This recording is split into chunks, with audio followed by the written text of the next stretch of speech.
Donc, ben, bravo. Voilà. Mais on sent qu'il y a eu des difficultés, elles ont toutes été surmontées apparemment. Donc,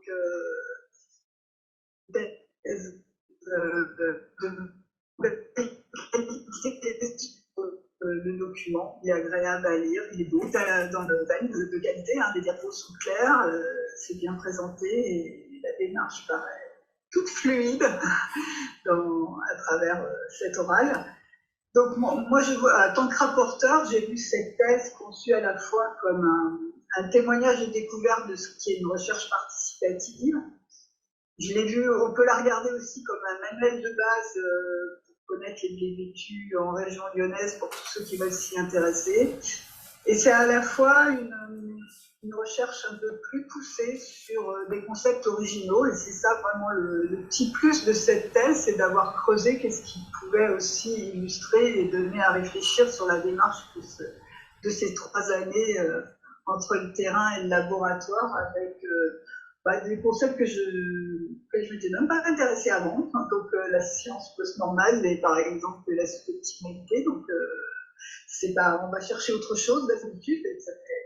Donc il y a ces chapitres qui sont, en fait il y a 3 documents imbriqués, il y a le chapitre 3 et 6 qui peut se faire tout seul, il y a les 2, 4, 5 sur les blés, et puis il y a le 1 et 7 sur une réflexion un peu originale.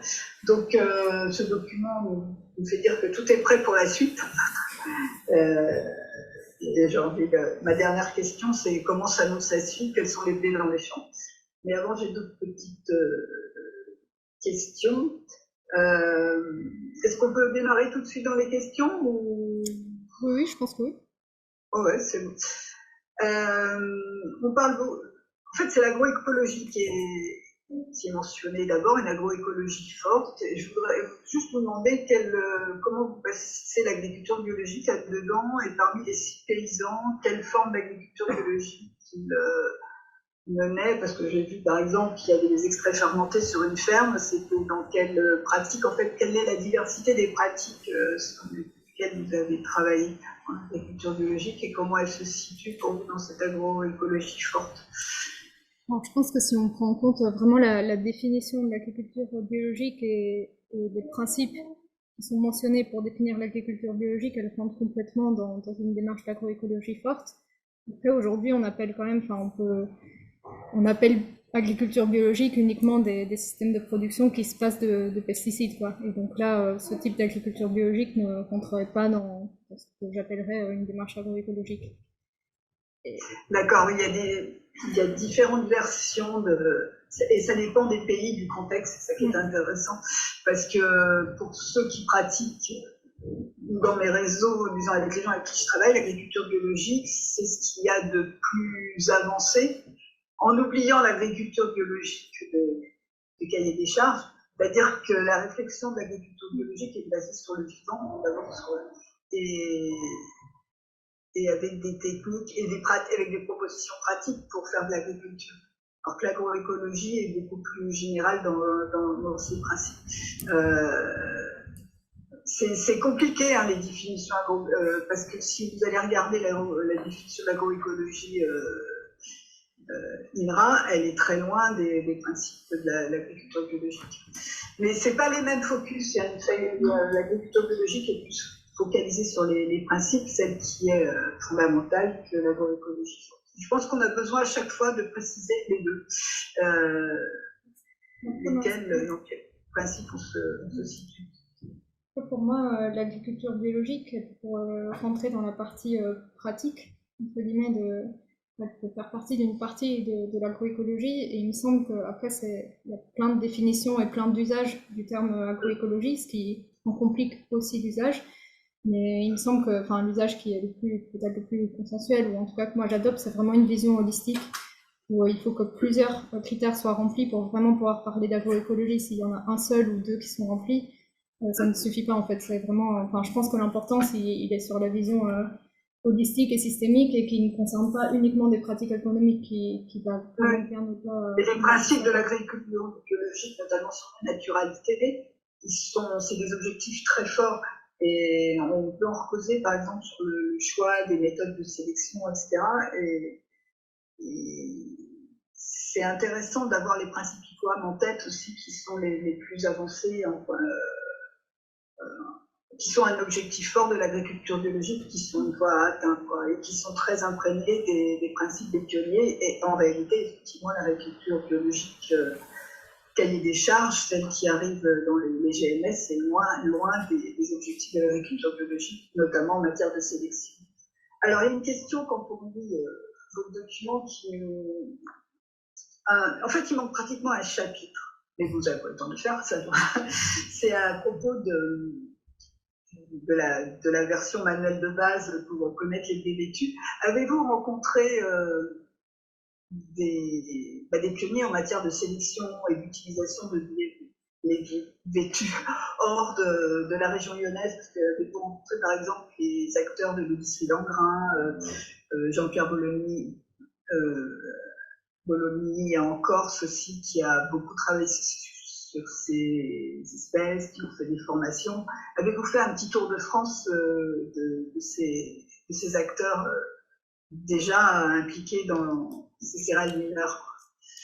Non, c'est vrai que c'est quelque chose que je n'ai pas fait, en tout cas en France. Après, ce que j'ai fait, j'ai essayé de rentrer en contact avec justement Longin et al, qui est donc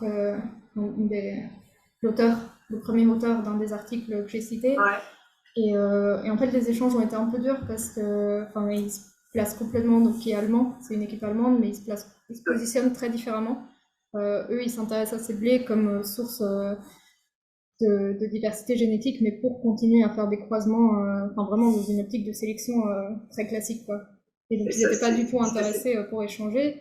Et sinon, j'ai essayé de contacter Dominique Desclos, qui a mis en place des essais sur de l'engrais depuis plusieurs années à Montpellier.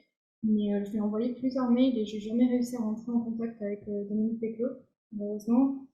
Et j'ai été un peu en contact aussi avec des équipes italiennes. Et sinon, en dehors de la région lyonnaise, j'ai un peu échangé avec Graines de Noé, avec le CRDA qui avait quelques collections, et évidemment avec les paysans et paysannes qui sont aussi un peu, mais bon, qui sont en région lyonnaise pour le coup. Donc ça... Et à travers le réseau Semences Paysannes, vous n'êtes pas tombé sur des noms complètement investis sur ces 3 espèces? Parce que par exemple en Bretagne, on a le connaissance des céréales mineures, donc on travaille avec les réseaux de Potron. Après le blé, on a quand même beaucoup sur ces espèces. Ce qui manque en fait, c'est des témoignages de praticiens et de boulangers, parce que eux, ils ont une vision de la qualité de l'agronomie qui aurait pu compléter la vision bibliographique. Et la vision pratique, comme ça aurait pu être intéressant d'avoir un chapitre sur la vision pratique des praticiens sur ces variétés. Alors, si on rentre un peu dans le détail des aspects agronomiques, il y avait juste une petite question de détail. Avez-vous fait une analyse, ça n'aurait pas fait beaucoup de points, mais différence entre blé moderne et landrace, par exemple, il y avait la moitié qui était de lignée variété moderne et la moitié qui était issue de landrace. Est-ce qu'il n'y a pas autant de différence entre du blé moderne et du blé landrace qu'entre deux sous-espèces différentes? Alors, ce que j'ai fait, c'est que dans les modèles, j'ai estimé l'effet de la variété aussi, donc l'effet fixe de la variété. Et donc, dans certains cas, il ressortait, c'est vrai que je ne l'ai pas inclus dans le manuscrit, il me semble, mais dans certains cas, l'effet de certaines variétés ressortait comme étant significatif. Donc, pas toujours, parce que on n'avait pas. Il n'y a rien à voir entre. Et en effet, après, pour la partie économique, il y a des traits pour lesquels ça ressort clairement, mais auxquels on s'attend. Donc, par exemple, la hauteur, il y a des teneurs en protéines légèrement supérieures. Et ce qui est aussi difficile, c'est que dans ce que j'ai appelé là pour la présentation, pour simplifier aussi un peu l'oral, c'est que dans ce que j'ai appelé variété paysanne, il y a des mélanges de variétés de landrace, anciennes entre guillemets, et il y a aussi des mélanges de variétés commerciales. Donc là-dedans, on a aussi un gradient de diversité, et donc il y a des mélanges qui se placent un peu entre les deux. Et pour la partie composition en protéines du gluten, donc de nouveau, je ne l'ai pas vraiment mis en avant, et j'aurais peut-être pu un peu plus le faire. Mais là, on observe pour plusieurs critères des différences significatives entre les mélanges paysans et les espèces commerciales, les variétés commerciales. Et on observe que les mélanges ça n'a plus rien à voir. Mais du coup, on observe en effet que les variétés paysannes s'approchent plus des blés vêtus. Donc les écarts sont moins importants pour l'amidonnier ou l'engrain, mais les tendances vont dans le même sens, quoi. Oui, donc c'est intéressant pour un paysan qui fait des variétés anciennes et qui peut en faire la promotion en disant bah, on est plus proche des céréales meilleures que des céréales modernes. Et c'est pareil pour l'épeautre, il y a deux types pour l'épeautre, il y a l'épeautre moderne et l'épeautre Lambresse, lui aussi, il doit y avoir une grosse critique. Parce que moi, quand j'en discute avec des boulangers, ceux qui ont vraiment une grande sensibilité, boulanger du vrai épeautre et de l'épeautre croisé, mais ça n'a rien à voir. C'est-à-dire que la qualité, elle est quand même. La différence, c'est très forte. Donc de les mettre ensemble aussi, ça doit un peu fausser les données. Et est-ce que aussi la variabilité intra-variété, vous l'avez regardée? Parce que comme il y a des choses qui, dans leur histoire, même si c'est ancien, dans les Lambresse, ils ont dû perdre aussi leur diversité compte tenu d'un passé en ex-situs, ça diminue beaucoup le potentiel de diversité. Est-ce que là, il y a des choses qui sont observées par rapport? On y a pensé et je pense que ce serait vraiment intéressant, mais il me semble qu'on aurait dû passer par des analyses génétiques pour vraiment estimer cela. Après, on peut émettre des hypothèses. Donc évidemment, les mélanges paysans où on a mélangé 100 variétés initialement, ils sont évidemment plus diversifiés que même que des blés vêtus pour lesquels on a récupéré 50 graines en conservatoire, ça c'est sûr. Mais on n'a pas fait, on a des hypothèses sur en fonction du mode de conservation et sur l'histoire, en tout cas des données qu'on a pu recueillir concernant l'histoire des différentes variétés, on peut émettre certaines hypothèses sur leur diversité intra, mais on n'a pas fait d'analyse qui permette vraiment de la mesurer. Mais ça aurait été, enfin voilà, c'était aussi par un peu manque de moyens, hein, mais ça aurait été. Oui, bien sûr.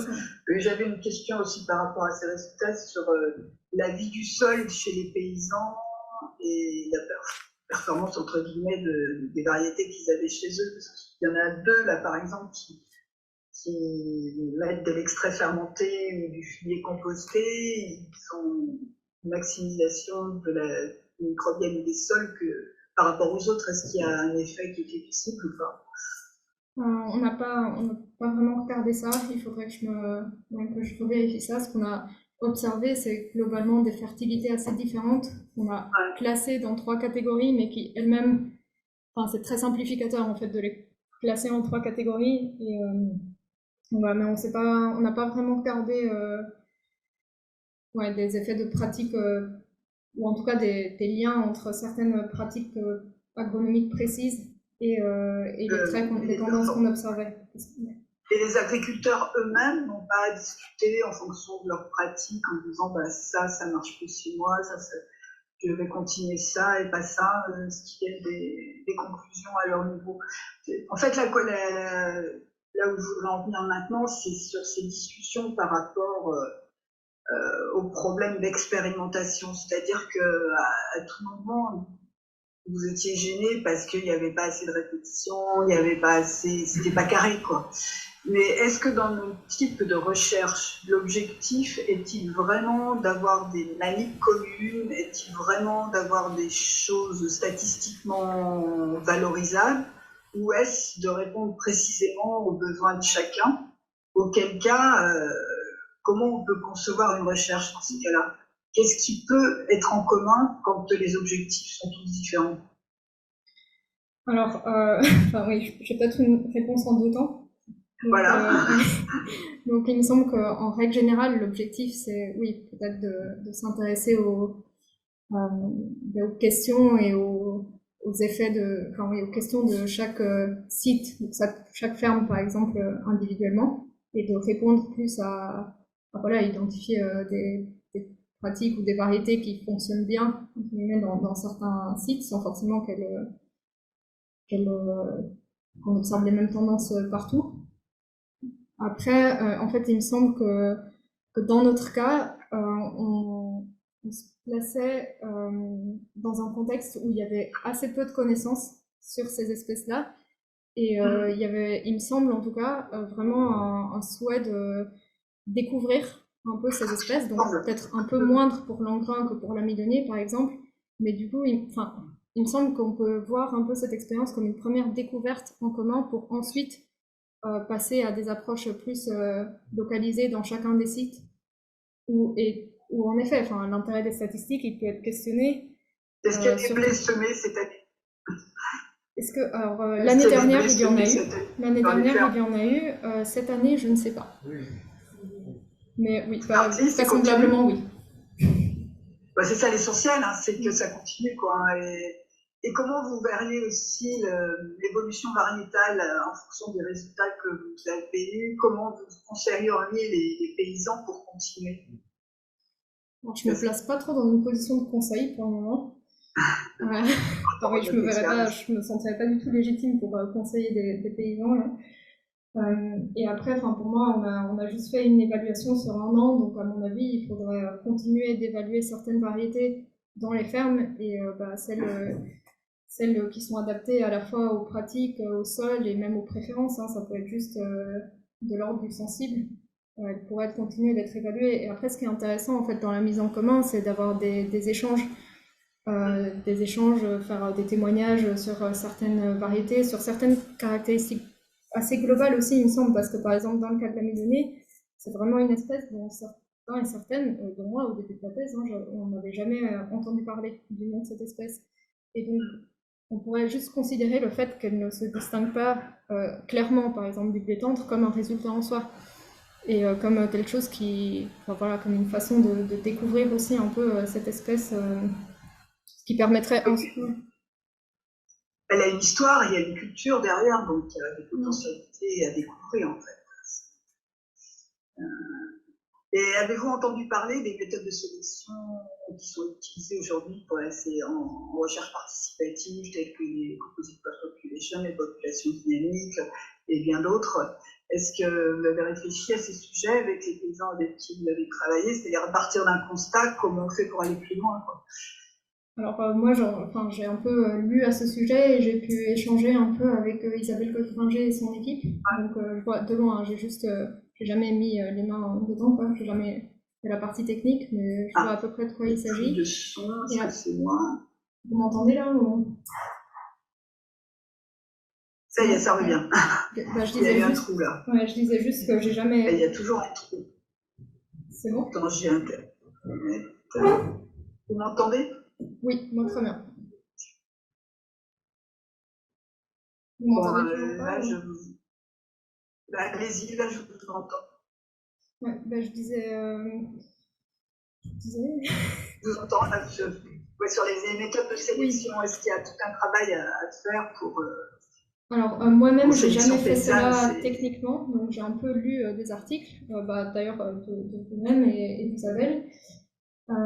Après, en fait, dans le cadre de ce projet, on ne sait pas encore, on n'a pas discuté collectivement du fait que ça devienne un projet de sélection, donc on n'a pas du tout parlé de sélection pour le moment. Moi, ça me semblerait intéressant, ça me semblerait très intéressant éventuellement d'en discuter avec des paysans et paysannes, mais aussi éventuellement d'autres acteurs. Mais on n'a jamais eu cette discussion, on s'est jamais dit entre nous, que ce soit entre mes encadrants et moi-même ou avec le reste du collectif, on aimerait bien ensuite faire de la sélection. Et c'est pas forcément, enfin, moi encore une fois, il me semble que le projet, en tout cas que j'ai pu mener au cours de 3 ans, se rapproche assez fortement des projets d'évaluation variétale ou alors pourrait permettre d'évoluer dans ce genre de projet. Mais c'est quelque chose, à certains moments, j'ai voulu dire que ce projet était une sorte de projet initial pour ensuite permettre de devenir un projet de sélection participative. Mais quand j'en ai parlé, d'autres acteurs en tout cas me disaient non, on n'a pas vocation, on n'est pas du tout dans une situation de sélection participative. Donc c'est un peu... Et du coup, en fait, même pour moi, les objectifs au-delà de ma thèse sont assez flous. Et c'est un peu difficile même pour moi en fait de savoir, d'arriver vraiment à contextualiser ce projet parce que voilà, de mon point de vue, on pourrait facilement tendre vers un projet de sélection participative, mais c'est pas forcément un point de vue qui est partagé dans le collectif. Sinon, qu'est-ce qui est souhaité? Parce que finalement, c'est des nombreuses, c'est des variétés qui ont été sélectionnées ailleurs, qui ont un passé de congélateur. On peut imaginer qu'elles ont besoin d'être un peu stimulées et adaptées, non? Oui, moi ça me semble assez logique, mais je pense que pour moi c'est vraiment la priorité maintenant, c'est de se mettre autour de la table et de discuter justement de ces objectifs communs et de se dire est-ce qu'on a envie de tendre vers un projet de sélection participative ou au moins au début d'évaluation participative ou pas, quoi. Mais ouais, moi ça me semblerait intéressant. D'accord, mais je pense que la clé, c'est de s'ouvrir à tous les autres réseaux qui sont déjà investis et de voir comment on peut aller plus loin.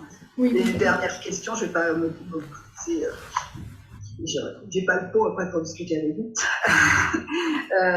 C'est sur le concept de sous-optimalité. C'est intéressant parce qu'en fait, j'aurais envie de voir un tableau sous-optimalité du système dominant et sous-optimalité d'un système alternatif. Et on reviendrait finalement à vos diapos d'introduction qui nous emmènent à penser cette notion de sous-optimalité. Mais celui qui nous paraît le plus optimal, c'est le système dominant d'aujourd'hui. S'il a maximisé la quantité, il a bien sous-optimalisé sa durabilité. Et donc, c'est en fait, qu'est-ce qu'on cherche à optimiser? C'est tout ça la question, quoi. Et donc, Après, pour moi, la sous-optimalité, en tout cas de la façon dont je l'ai utilisée, c'est plus un cadre. Et en fait, que ce soit pour analyser la sous-optimalité de n'importe quel système, il faut définir d'abord ce qu'on entend par optimalité, donc par efficacité, robustesse. Voilà, c'est quel est son objectif. Ouais, c'est ça. Et évidemment, les définitions de l'optimalité dans un système ou dans l'autre ne sont pas les mêmes. Donc, je ne sais pas trop si ça a du sens de parler de système plus ou moins sous-optimal. Pour moi, c'est juste un cadre d'analyse. Et il faut c'est en quoi est-il optimal et sous-optimal. Non, mais c'est intéressant comme concept. Et juste le dernier mot, par quoi est compensée la lenteur? Par quoi est compensée la lenteur? La lenteur, souvent, vous la mettez en évidence dans la optimalité. Peut-être par la robustesse, donc la viabilité à long terme, stabilité, robustesse. Quoi. Les conclusions, il faut changer aussi le mode de recherche, n'est-ce pas? Oui, complètement, mais c'est un peu difficile en étant en thèse et avec les pressions, d'évaluation de la recherche. D'accord, bravo, hein. Bravo pour la ténacité. Là, vous avez optimalisé. Ça passe à Delphine, je pense. Merci.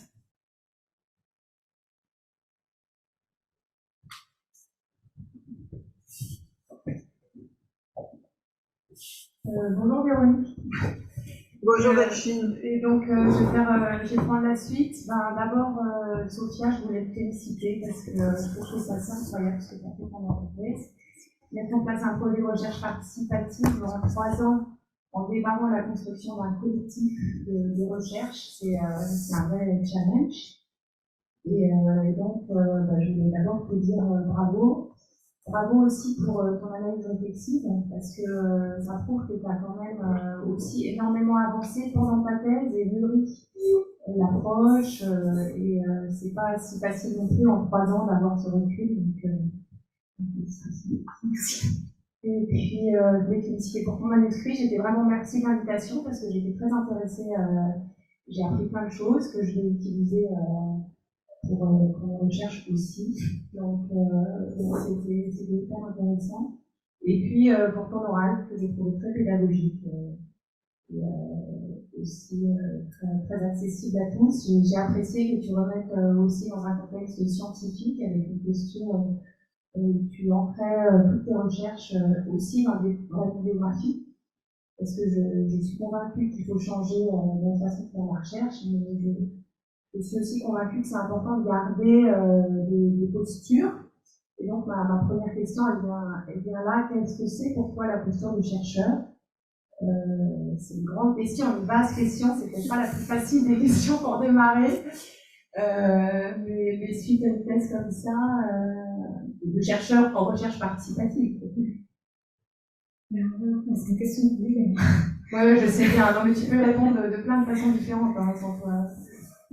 En fait, pour moi, il peut y avoir plusieurs postures du chercheur et ce qui est important, c'est peut-être de clarifier celle que nous, on a envie d'adopter, ou on souhaite, quelle posture on adopte. Et dans le cas, il me semble, d'une recherche participative, en tout cas, qui veut répondre à des questions qui sont contextualisées et à permettre aussi à conduire un peu à de l'action, finalement.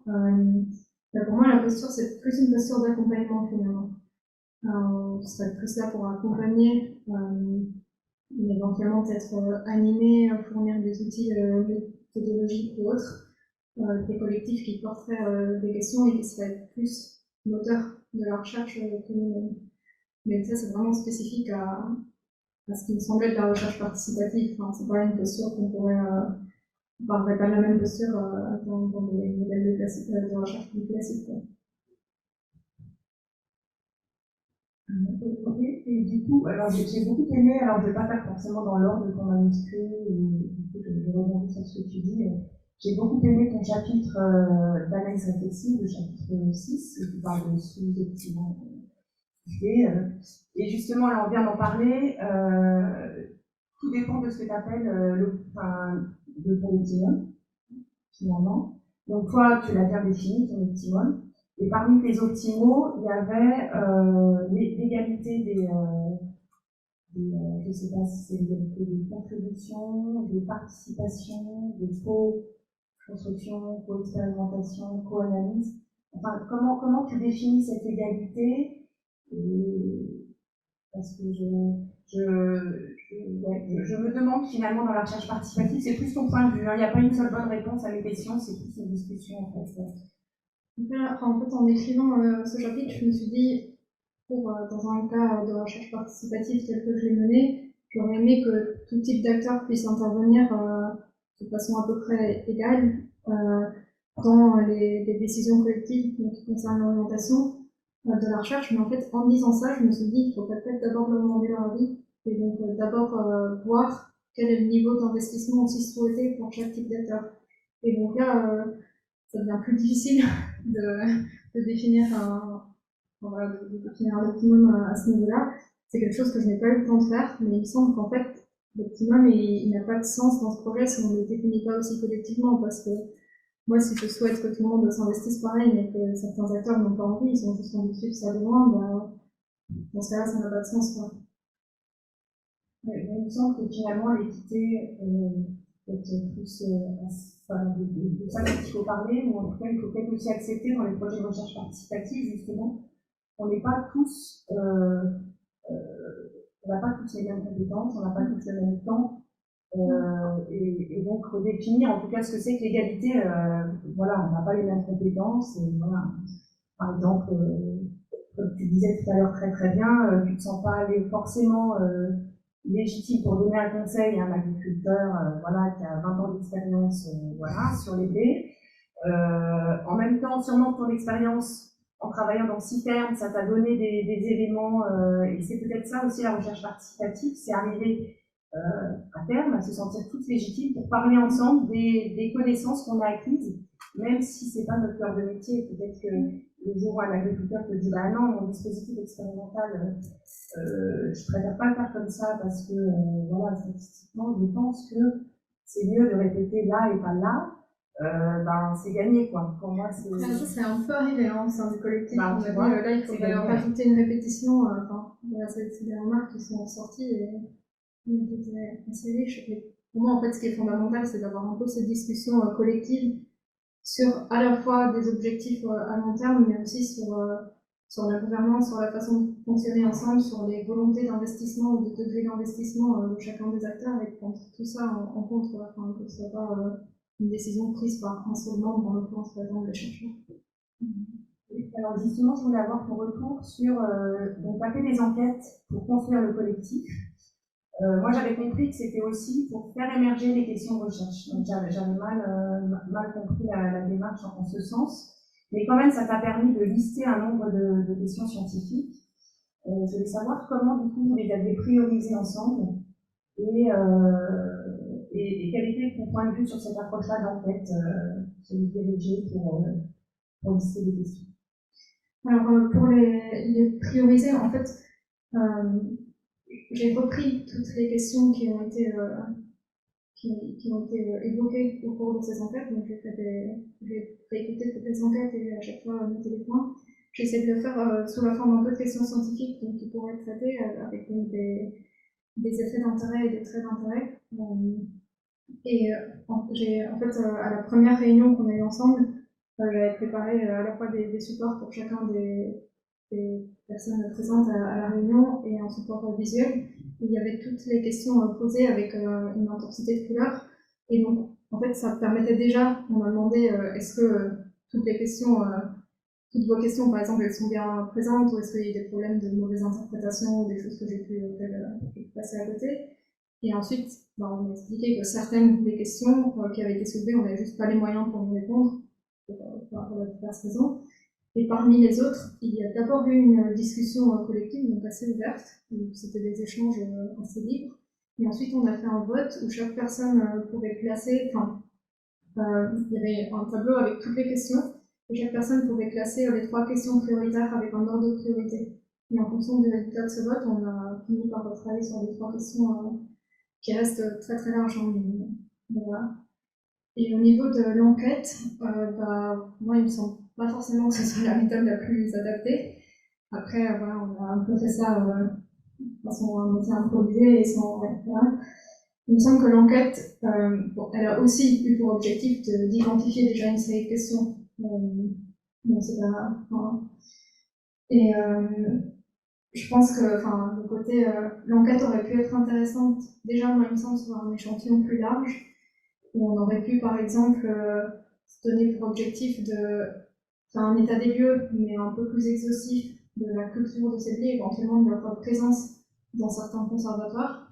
Donc là, ça aurait vraiment pu nous procurer des informations un peu plus intéressantes, plus exhaustives, et sur toutes les connaissances ou hypothèses de, par exemple, tous les agriculteurs, pas tous, mais au moins un échantillon représentatif sur la région lyonnaise, ou même élargir ça. Après, vraiment, pour co-construire un projet, il me semble que le côté unidirectionnel, il n'est pas forcément idéal, parce que déjà, on peut avoir des problèmes d'interprétation. C'est à chaque fois le chercheur qui va interpréter un peu ce que va dire la personne enquêtée, parce que aussi, il y a peu de moments, c'est juste en deuxième phase où on va y avoir une discussion collective. Donc, je pense qu'en ayant des échanges qui vont un peu plus dans tous les sens, multidirectionnels, ça peut faire émerger aussi des nouvelles choses, alors qu'avec des échanges bilatéraux, c'est plus compliqué, il me semble. Par contre, j'ai eu l'impression, en tout cas, que dans notre cas, le fait de s'être déplacé directement dans les fermes et d'avoir fait connaissance dans les lieux de travail des paysans et paysannes, ça nous a permis, en tout cas entre eux et nous, chercheurs, d'établir une relation de confiance assez forte dès le début. Et je me demande si c'est pas du fait de s'être rencontrés dans un milieu qui leur est plus familier plutôt que dans un institut scientifique ou autre. Mais oui, moi je pense que je ne suis pas convaincue de l'entretien unidirectionnel pour construire un projet. Il me semble que ce serait mieux de commencer par des discussions de nombreux.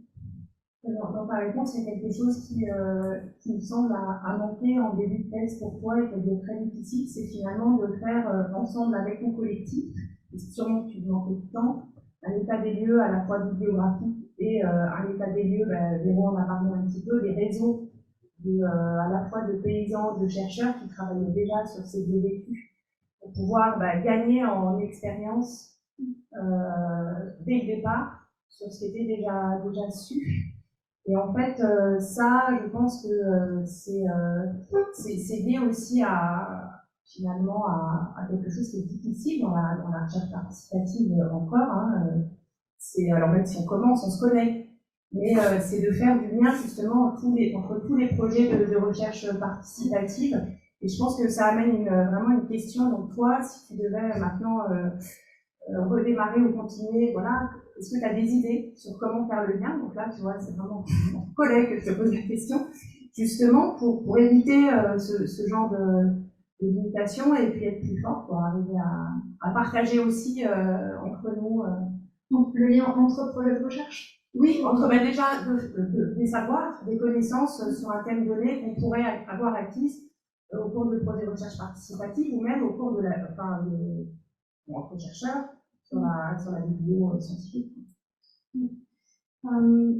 Déjà, il y a, comme l'a dit Véronique dans son rapport, il y a en effet des retours de projets sous forme de livrables dans le site des projets européens qui ont été menés. Donc ça, je les avais tombé dessus un peu sur les livrables de Diversifood en début de thèse, mais après, j'ai un peu oublié cette bibliographie-là et j'ai surtout regardé des articles de recherche.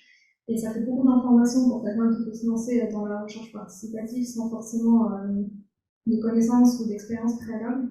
Donc moi, ce qui me semble important, c'est de commencer par prendre contact en fait avec des personnes qui l'ont déjà fait, notamment dans le milieu académique, mais continuant aussi hors académie. Donc ça, c'est vraiment quelque chose qui m'a manqué, d'avoir peu d'interactions, parce que j'ai quand même Isabelle Deffinger, qui fait partie de mon CST, j'ai essayé de contacter Pierre Rivière, j'ai été aussi en contact j'ai eu plusieurs échanges avec un doctorant, donc Michel Turbadeler, encadré par Isabelle, mais ça reste des échanges, des appels peu fréquents. Enfin, on n'a pas vraiment eu d'échanges importants où il pourrait me donner des conseils assez ouvertement sur comment faire. Et au niveau de l'enquête, moi, mes regrets, ce que j'aurais aimé faire, c'est de faire, encore une fois, une enquête un peu plus large avec un objectif un peu plus défini, où on pourrait, sur un territoire donné, ça pourrait être la région de Lyon, mais peut-être un peu plus large, je ne sais rien, mieux réfléchir à une stratégie d'échantillonnage aussi au niveau des personnes interviewées. Et donc que l'enquête elle puisse permettre à la fois d'avoir une idée des ressources qui sont cultivées dans les fermes, mais aussi éventuellement conservées, donc avoir peut-être une vision à l'échelle nationale de ces ressources, et aussi une idée, mais vraiment comme objectif, et en faisant quelque chose de plus exhaustif, des pratiques et des connaissances, en l'occurrence des paysans et paysannes, sur ces ressources-là, et que ce soit fait vraiment pour arriver à cet objectif. Et ça j'ai l'impression que l'enquête, en fait, on l'a fait un peu à moitié. On avait cet objectif-là, mais pas du tout d'échantillon. On a interrogé 12 personnes, donc ça a été hyper riche, mais on peut pas. J'aurais aimé que ce soit un peu plus approfondi, en fait, et que ce soit éventuellement un premier grand objectif de thèse au cours de la première année. Moi, j'ai l'impression que ce que ça remet en question, en fait, c'est aussi le fait de construire des projets de recherche autour d'une thèse. Parce que finalement, si on fait une rencontre collective avec paysans, etc., doctorants, bien sûr, scientifiques, autour d'un sujet donné, là, par exemple le BVQ, finalement, c'est le collectif qui travaille. Et c'est pas... là, tu vois, quand tu répondais, finalement, tu disais « j'aurais pu faire ci, j'aurais pu faire ça, j'aurais pu faire ça ». En fait, on devrait arriver, mais c'est un changement face à nos recherches, hein, à réfléchir autrement. C'est pas « j'aurais pu faire ci, ça en tant que doctorante, ou en tant que chercheur, ou en tant… » C'est comment construire un collectif pour développer un projet. Voilà. Et là, je pense qu'en fait, la pensée dominante et notre façon de faire la recherche dominante, elle nous contraint encore trop et elle nous empêche finalement de développer ces étapes de façon vraiment collective en utilisant l'intelligence. Et je pense que c'est une difficulté pour nous tous. C'est pas une critique personnelle, bien entendu. Hein. C'est juste une réflexion. Pour moi, pour ça, ce qui aurait été idéal aussi, et ce que je regrette, c'est peut-être de plus travailler avec des collectifs déjà établis de paysans et paysannes. Donc c'est quelque chose, par exemple, qui est une des remarques qui figurait dans un retour, une sorte de livrable de retour sur, je sais plus, 10 ou 20 ans de recherche participative de réseau semences paysannes, où il disait ce serait mieux de s'associer directement avec des collectifs établis pour justement éviter un peu les rapports de force et permettre de tout de suite co-concevoir un peu des objectifs, etc. Et ça, c'est quelque chose qu'on n'a pas fait et qui, moi, vraiment m'a manqué. Travailler avec des paysans à l'échelle, au niveau à titre individuel, c'était très enrichissant, très riche et tout, mais ça m'aurait pas plus équilibré et il me semble que ça aurait peut-être permis de mieux co-construire le projet si on avait tout de suite travaillé avec des collectifs. Et pour les paysans, c'est hyper intéressant de travailler avec d'autres paysans, au-delà par exemple du cercle lyonnais, même si c'est pour développer à terme une filière locale de BVQ en Chine. Il y a aussi ce partage de savoir qui se fait entre personnes qui ont des compétences proches, on va dire. Oui. Et pareil, au niveau statistique, ça t'aurait permis. Et du coup, justement, ouais. Tu disais que la recherche participative, c'était l'important, il y avait deux mots-clés, c'était transparence et réflexivité. Et compte tenu de ton expérience, je me demandais, qu'est-ce que tu penses du rôle des stats et de la modélisation en recherche participative voilà. Et justement, est-ce qu'il faut aller vers ce type de science en recherche participative avec des modèles. Donc, Alors, c'est une question que je me pose. J'ai un peu échangé avec Pierre Rivière là-dessus, aussi, qui est un peu anti-stat maintenant, alors qu'il a quand même développé des modèles statistiques assez poussés. Et en fait, il me semble qu'en tant que doctorante, le fait un peu d'être aussi sous pression pour publier des articles, etc., ça me donne envie, besoin en fait, d'aller faire des stats, parce que sinon on se dit on va pas du tout être crédible, ça va jamais être publié, voilà. Mais dans l'absolu, je suis pas convaincue qu'il faille passer par des approches statistiques pour travailler en milieu paysan. Après, il me semble intéressant quand même de réfléchir par exemple à l'histoire des répétitions, etc., pour qu'il y ait... mais ouais, enfin, de toute façon, les stats, je sais pas, c'est un outil un peu ambigu, il me semble, parce que on observe des différences, mais aussi en fonction de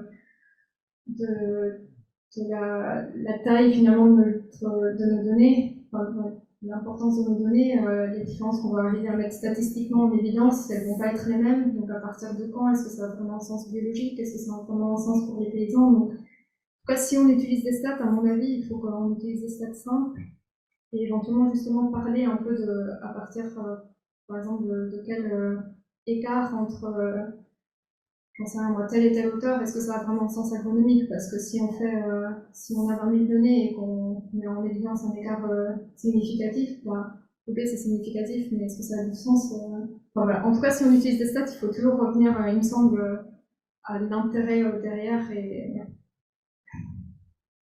Une dernière question.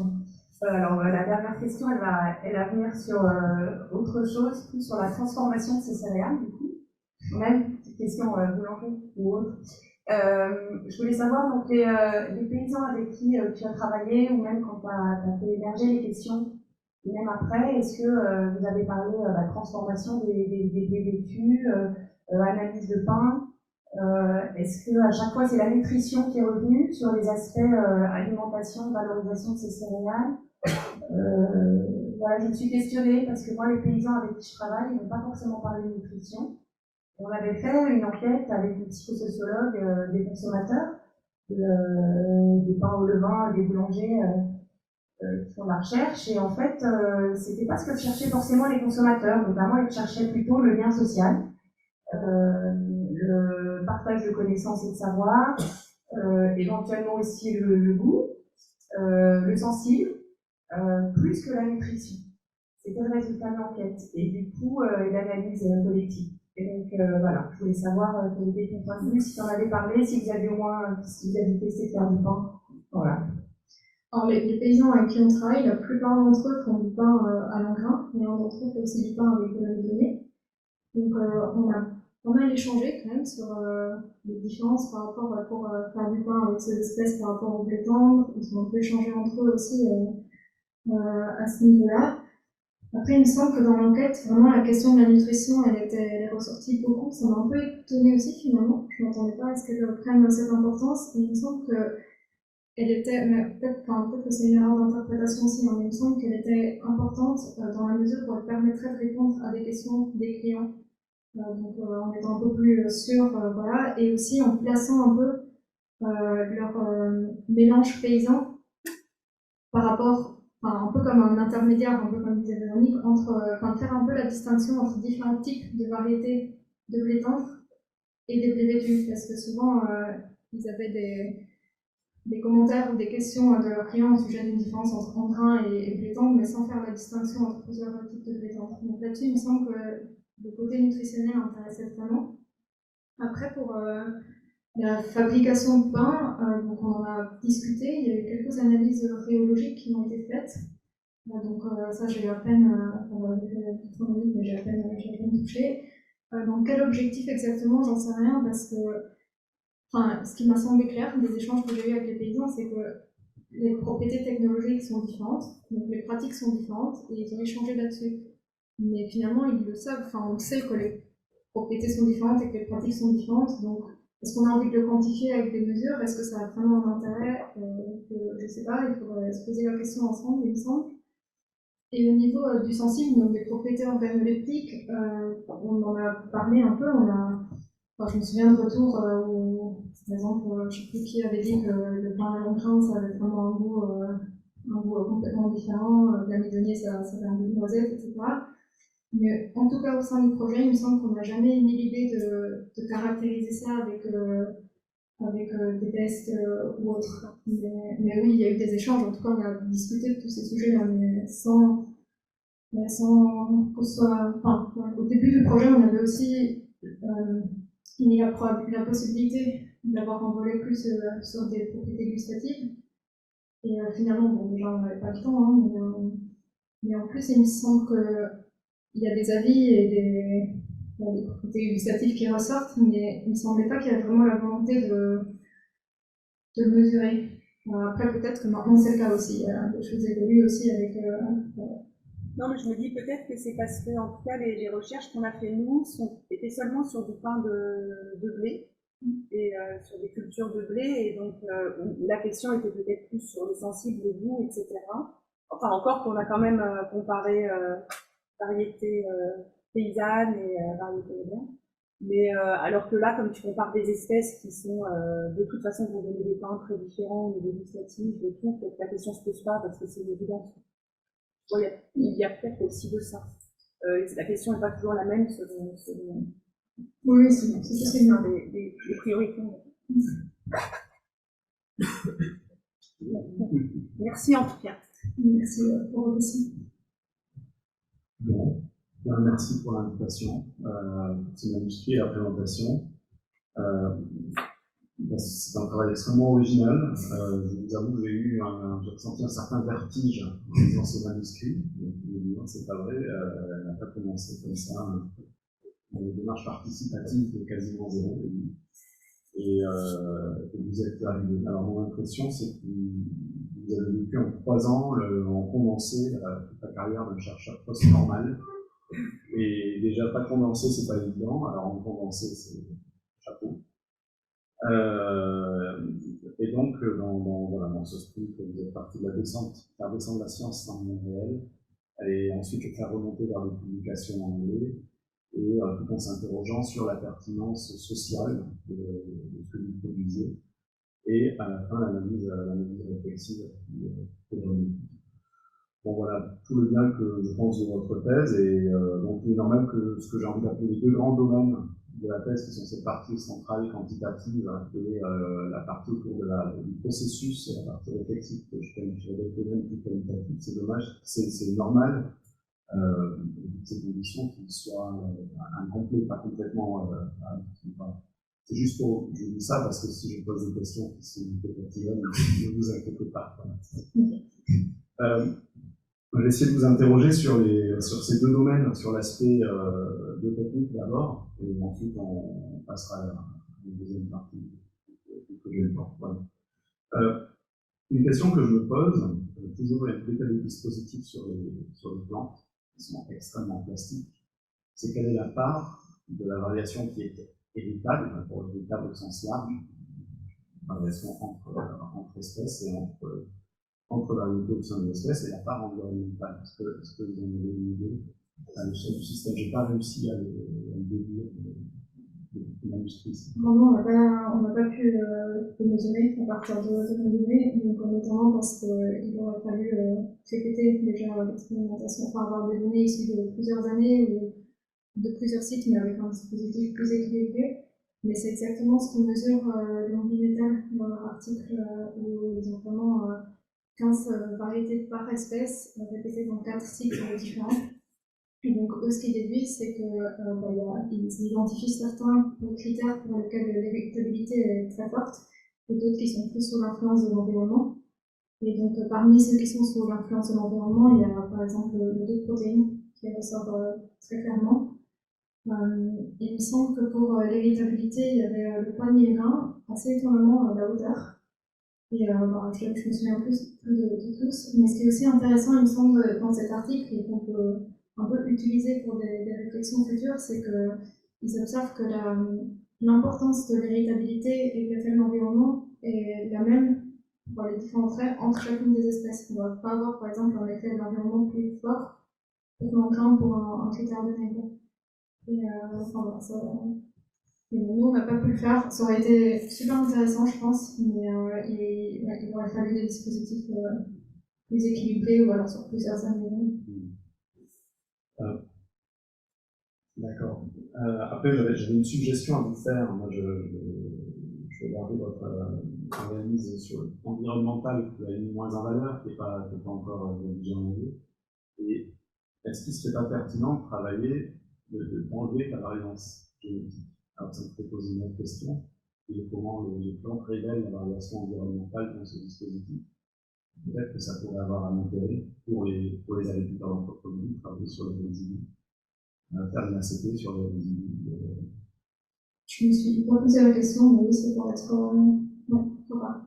Et à partir de là, peut-être travailler sur les covariations environnementales.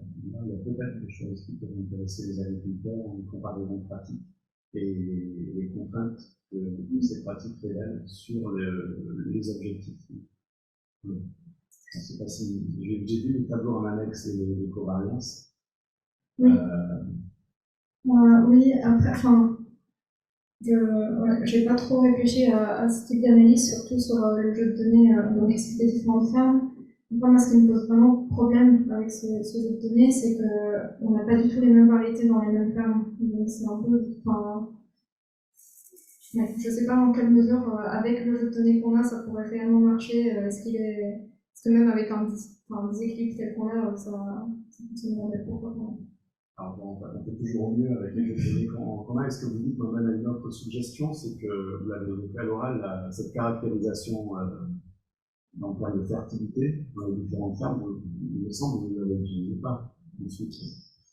Parce que là, ce que j'ai derrière la tête, c'est que vous avez plus développé les variétés, non pas par ferme, mais par environnement, et voici l'environnement que vous caractérisez. Et peut-être que ça peut aider à avoir des sortes de normes de réaction. C'est vrai que, enfin, on n'a pas trop pensé à utiliser les données qui sont issues de la fertilité des sols.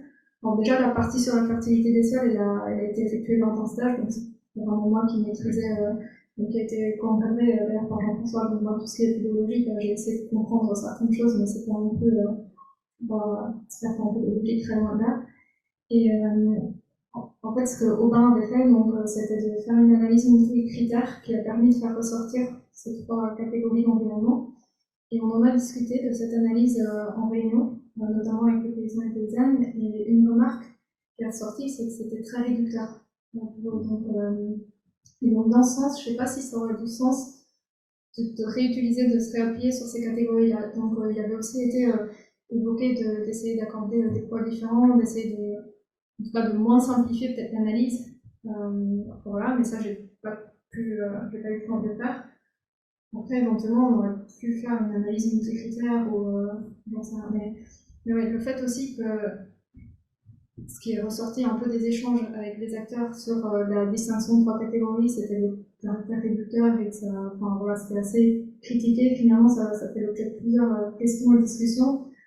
Je suis pas sûre que ça aurait vraiment eu d'intérêt, en tout cas pour les acteurs, de se baser sur ces catégories-là pour ensuite placer les variétés. D'accord, oui, j'avais noté cette remarque sur le site des résultats, effectivement. Et alors du coup, ça me fait sauter directement dans l'autre partie. Il y a une phrase que j'ai relevée. Je vais la retrouver dans les notes. Vous dites que le chercheur, l'interprétation du chercheur peut être soumise, c'est dans la partie réflexive, à sa propre subjectivité.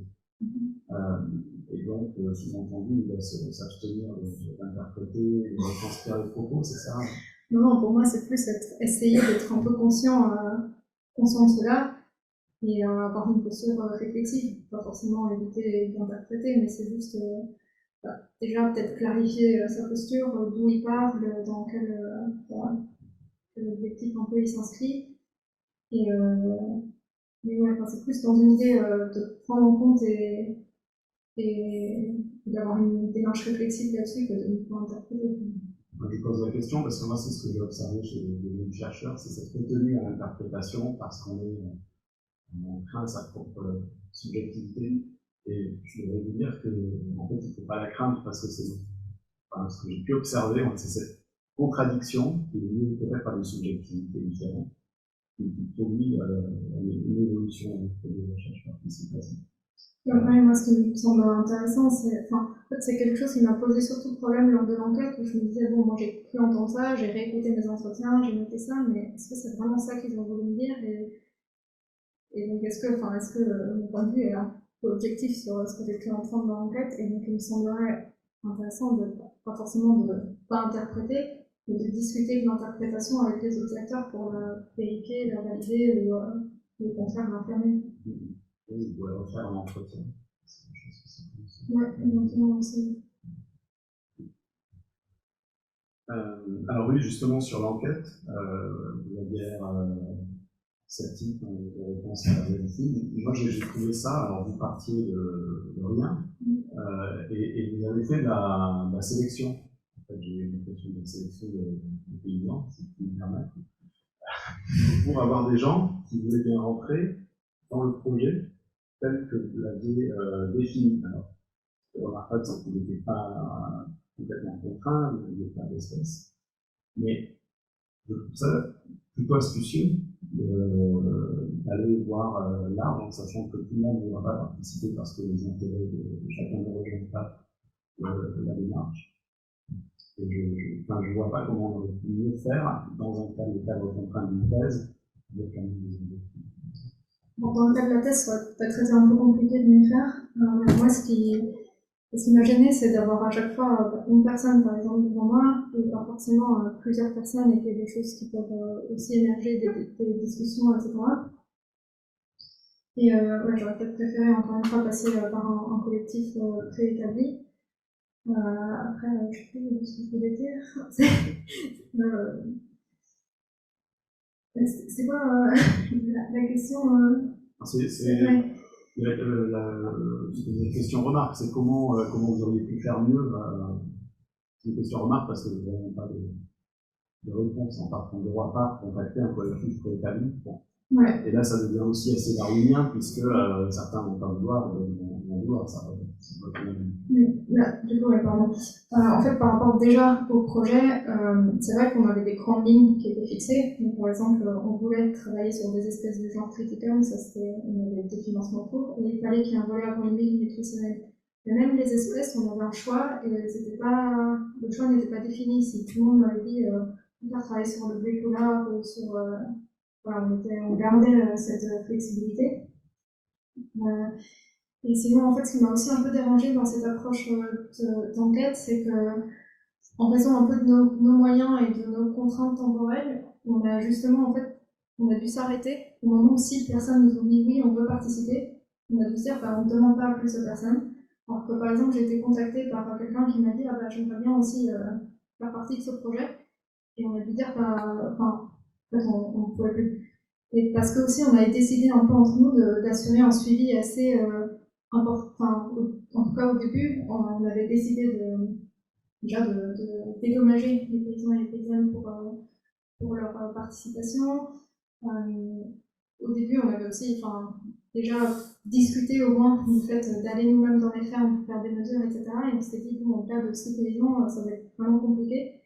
Et ça, en termes un peu de démocratie, enfin, je sais pas, ça m'a vraiment dérangé de devoir se limiter à 6 personnes et pas pouvoir juste ouvrir à tout le monde et éventuellement discuter d'une autre façon de faire, éventuellement sans dédommagement ou avec des dédommagements moindres ou sans un investissement aussi fort de la part des chercheurs pour aller faire le suivi des expérimentations, ou encore quelque chose à 2 niveaux. Enfin, et voilà, ça m'a un peu gêné dans le processus d'enquête.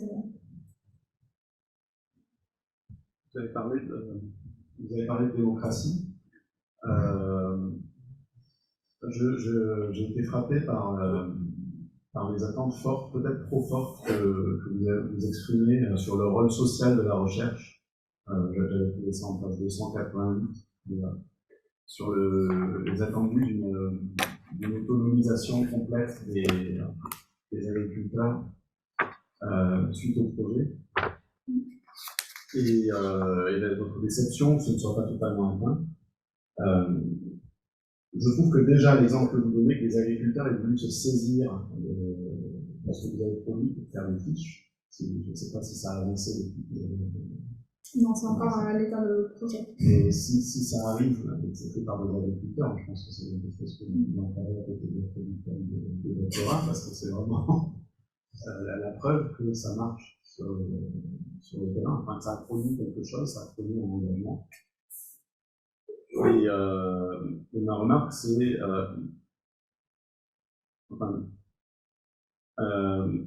les chercheurs posent un sujet, et il faudrait qu'à partir de ça, si je vous suis jusqu'au bout, en caricaturant un petit peu, il faudrait qu'à partir de ça, les gens s'autonomisent. Et il y a une contradiction. Heureusement que ça ne marche pas comme ça. Ouais, en fait, c'est un peu un reproche critique, une remarque en tout cas qu'a fait Véronique sur le fait que peut-être que le projet, on ne peut pas vraiment appeler ça de la recherche participative, parce que l'objectif est posé initialement par les chercheurs, et donc ce serait de la science participative, et qu'il faudrait impérativement dans un projet de recherche participative, l'objectif soit issu d'un acteur non académique. Mais moi, je me pose quand même la question, enfin, je trouve qu'en tant que chercheur, on peut être légitime aussi pour proposer un projet. Et dans ce cas-là, si on propose un projet et qu'il intéresse d'autres acteurs, ça peut aussi devenir un projet de recherche participative sans forcément que l'idée vienne d'un acteur non scientifique. Et sinon, vraiment, dans le cadre de l'autonomisation, je pense que oui, je m'étais mis un peu des objectifs trop élevés et ils n'étaient pas forcément partagés, même dans mon équipe d'encadrement. C'était vraiment moi qui voulais faire ça. Et en fait, ce que je me suis aussi dit en écrivant ce chapitre-là, je me suis dit, mais est-ce que même les autres acteurs, est-ce qu'eux, ils ont envie d'être au stade de l'autonomisation ou est-ce qu'ils ont juste envie d'avoir une implication un peu moindre? Et en fait, c'est quelque chose dont il me semble qu'il faudrait discuter et réajuster un peu à la fois la façon de faire et les objectifs du projet en fonction des souhaits et des possibilités des différents acteurs. Juste pour vous donner un exemple, que Julien connaissait Couragère, le projet a commencé à avancer quand le groupe a réalisé que tout le monde ne serait pas égal dans la pratique. Et donc certains recevraient des graines et d'autres seraient capables d'en produire. Ça rejoint la remarque de Valentin. Moi, en fait, ce qui me semble important, c'est vraiment d'avoir ces discussions avec l'ensemble des acteurs et pas uniquement entre chercheurs. Et ça m'a beaucoup manqué. Après, par rapport à ce que vous disiez juste avant sur la légitimité du chercheur à arriver et poser un problème, je suis complètement d'accord avec vous, mais ce que je veux juste souligner, c'est qu'il ne faut pas s'attendre au même résultat à la fin, et ça dépendra aussi de comment on laisse le projet évoluer et se re-questionner, c'est-à-dire finalement cette expérimentation va disparaître, ce qu'on peut faire dans une thèse qui est difficilement faire ailleurs. Par exemple, dans la phase d'entretien, j'avais noté certains agriculteurs qui s'interrogeaient sur des intentions d'avoir une meilleure compréhension de leur système, qui leur bâtit là-dessus. Est-ce que ça, vous l'avez vu, ces 6 agriculteurs? Autrement dit, la question que je vous pose pour être plus clair, est-ce que ça a produit des à côté de cet ordre-là? Vous avez organisé, c'est ce que vous avez fait.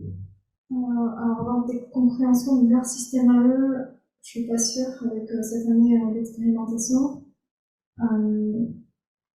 Après, je pense que ça faisait partie, par exemple, des remarques sur est-ce qu'il n'y aurait pas d'autres pratiques, d'autres espèces, par exemple, plus adaptées à des cas de sécheresse qui se présentaient beaucoup dans la région. Je pense que là, avec juste notre expérimentation, pas tant que ça. Par contre, il y a eu pas mal d'échanges quand même. Donc, c'est pas un niveau. En fait, je pense qu'on n'a pas vraiment réussi à discuter à l'échelle du système avec seulement cette expérimentation et cette expérience. Mais il y a eu pas mal d'échanges, notamment en termes de pratiques utilisées par les uns et les autres au niveau de la culture des blés vécus. Donc, par exemple, la densité de semis, c'était quelque chose qui était vraiment l'objet de question, parce que notamment sur l'amidonnier et le crantépote, dans un épilé, il y a entre 1 et 3 grammes. Et donc si on sème 150, en fait, la densité de semis, elle est très difficile à prédire en fonction d'une certaine masse, parce qu'on ne sait pas combien de grammes il y a par épilé. Et donc, cette question, elle a vraiment fait l'objet de beaucoup de discussions, et personne n'était d'accord sur est-ce qu'il faut utiliser des densités moindres ou supérieures. Et même pour leur ferme, en fait, ça faisait l'objet plusieurs questions. Donc là-dessus, il y a vraiment eu des échanges sur le pourquoi semer le plus dense, pourquoi semer moins dense, etc. Mais c'est uniquement là-dessus. Enfin, je ne sais pas s'il y a vraiment eu des choses plus systémiques. Je rebondir là-dessus. J'avais une question. Ce qui m'a surpris par rapport à la densité des semis, c'est que apparemment chacun a utilisé une densité. Personne n'a testé plusieurs densités sur le même site, si j'ai bien compris. Alors, parce que ça a été évoqué comme une des possibles questions qui serait posée par la thèse, parce que justement, ça questionnait beaucoup cette question de la densité. Mais on s'était dit que ce serait éventuellement pour une prochaine expérimentation, parce que déjà, là, on avait déjà un jeu de données déséquilibré, donc en plus, si sur un site on testait différentes densités, on pourrait un peu tout tester, mais sans faire un complet. On aurait pu gagner en homogénéité entre deux sites, parce qu'il y en a qui se met 3 fois plus concentré que l'autre, c'est ça? Donc on aurait pu gagner en homogénéité si on avait dilué. Oui, en fait, ça c'était pas forcément souhaité au départ, voulu au départ. Au départ, on avait convenu de semer tous 250 grammes par mètre carré. Et d'ailleurs, pour ça, on avait fait des tests de germination sur toutes les variétés pour voir quel est le nombre des filets à semer pour avoir une densité homogène. Et on s'était mis d'accord sur une densité homogène pour une première expérimentation, pour ensuite éventuellement tester des densités. Voilà. Mais en fait, juste avant les semis, il y a eu par exemple des uns et des ânes qui m'ont dit ah non, ça me paraît pas du tout assez dense et qui donc on se met plus dense. Et ça montre aussi que peut-être que le fait d'être d'accord sur une seule densité, c'est pas adapté pour ce genre d'expérimentation. Et plus la densité, elle peut faire partie d'un effet d'environnement. Mais c'était pas quelque chose qu'on avait convenu en tout cas. Et l'autre chose qui a été faite aussi, c'est qu'on travaille sur des micro-parcelles qui font 5 mètres carrés. Et donc, si finalement elles font 3 mètres carrés et pas 5 mètres carrés, mais que tout l'eau a été semé, finalement ça change beaucoup des densités, même si l'idée initiale c'était d'avoir une densité. Je pense que notre erreur, ça a été de se mettre d'accord sur une densité homogène. Ça rejoint juste une remarque. Vous parlez assez tard dans le manuscrit de la notion d'objet intermédiaire à propos du dispositif exploratoire. Mais ce que je comprends là sur cette question de densité, c'est que l'expérimentation est potentielle, en tout cas ça commence à émerger. Le potentiel à être utilisé comme un objet intermédiaire, c'est-à-dire un objet autour duquel les acteurs se rassemblent pour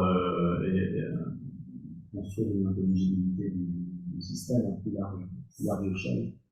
Oui, complètement. C'est d'avoir un peu des données, une expérience un peu concrète autour desquelles se rassembler et discuter pour ensuite un peu mieux cerner les questions prioritaires et vers où on peut avancer. Et typiquement, là, il y a deux postures. C'est soit on freine ça, parce qu'on n'aura pas assez de place, on n'aura pas assez de temps, pas assez de graines, soit on le laisse émerger. Et à votre place, j'aurais fait aussi. Mais c'est deux types d'expérimentation et deux types de postures complètement différents.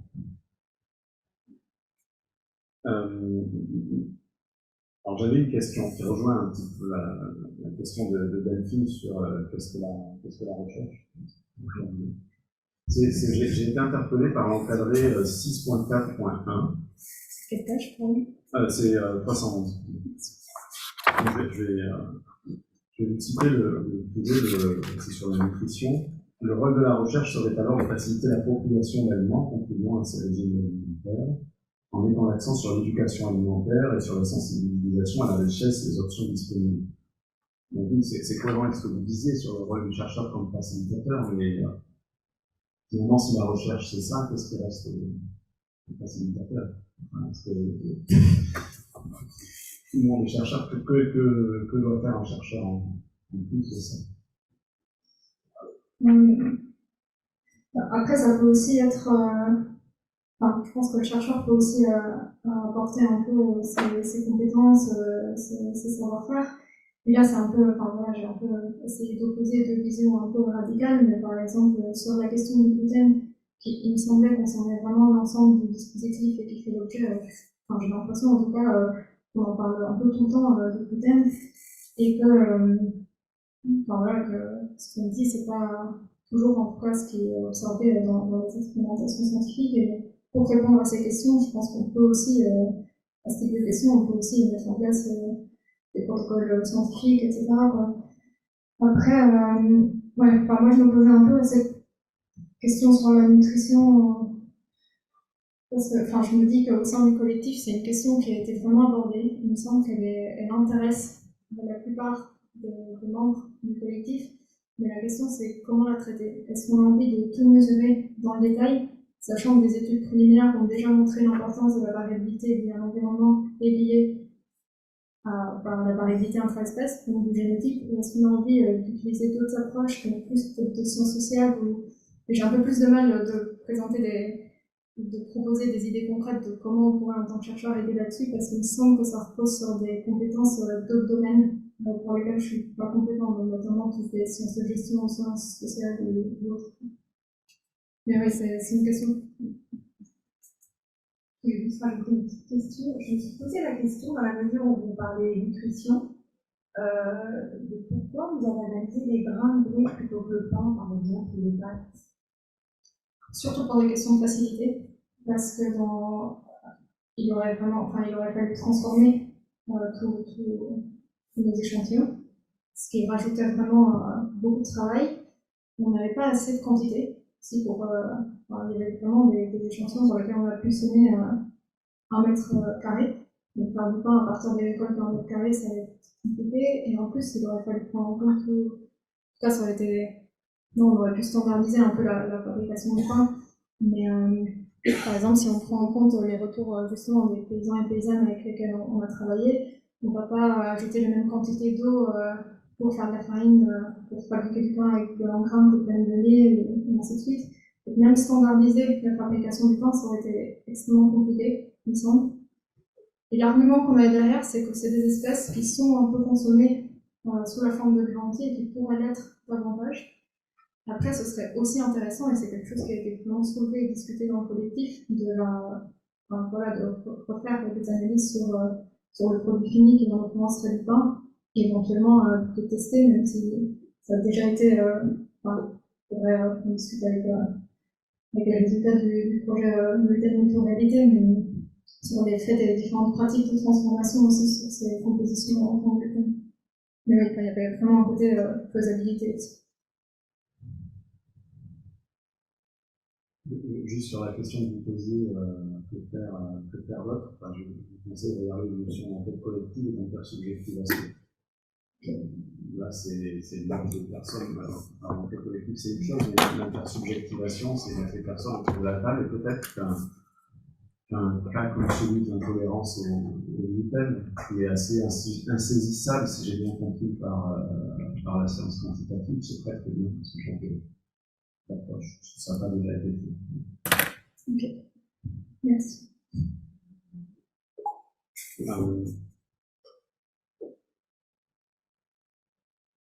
Juste, vous mettez en perspective la sélection participative, tout en disant que on n'avait pas ressenti, ça n'a pas travaillé, propos, pas ressenti une motivation pour aller dans ce sens. Alors, pour être complètement honnête, j'en ai uniquement discuté avec mon équipe d'encadrement, qui ne positionnait pas du tout le projet dans la sélection participative. Et on n'en a pas du tout discuté en collectif avec les acteurs et actrices, mais moi ce qui me semblerait intéressant, c'est d'en discuter en collectif. Donc c'est plus un manque de discussion qu'un manque d'intérêt.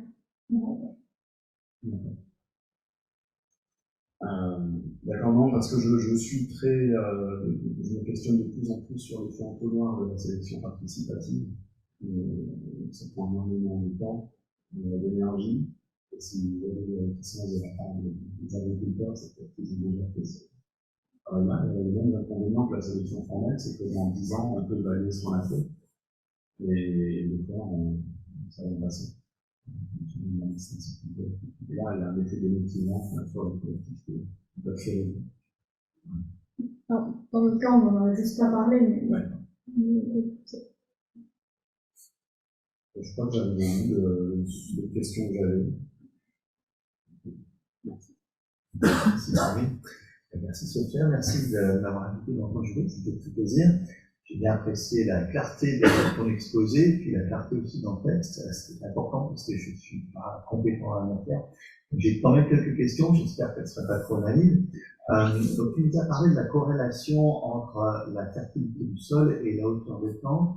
Et page 216, tu dis que CD obtient des tailles courtes et des gros grains. Est-ce que tu as une hypothèse pourquoi est-ce que lui arrive à faire des gros grains sur des tailles plus courtes?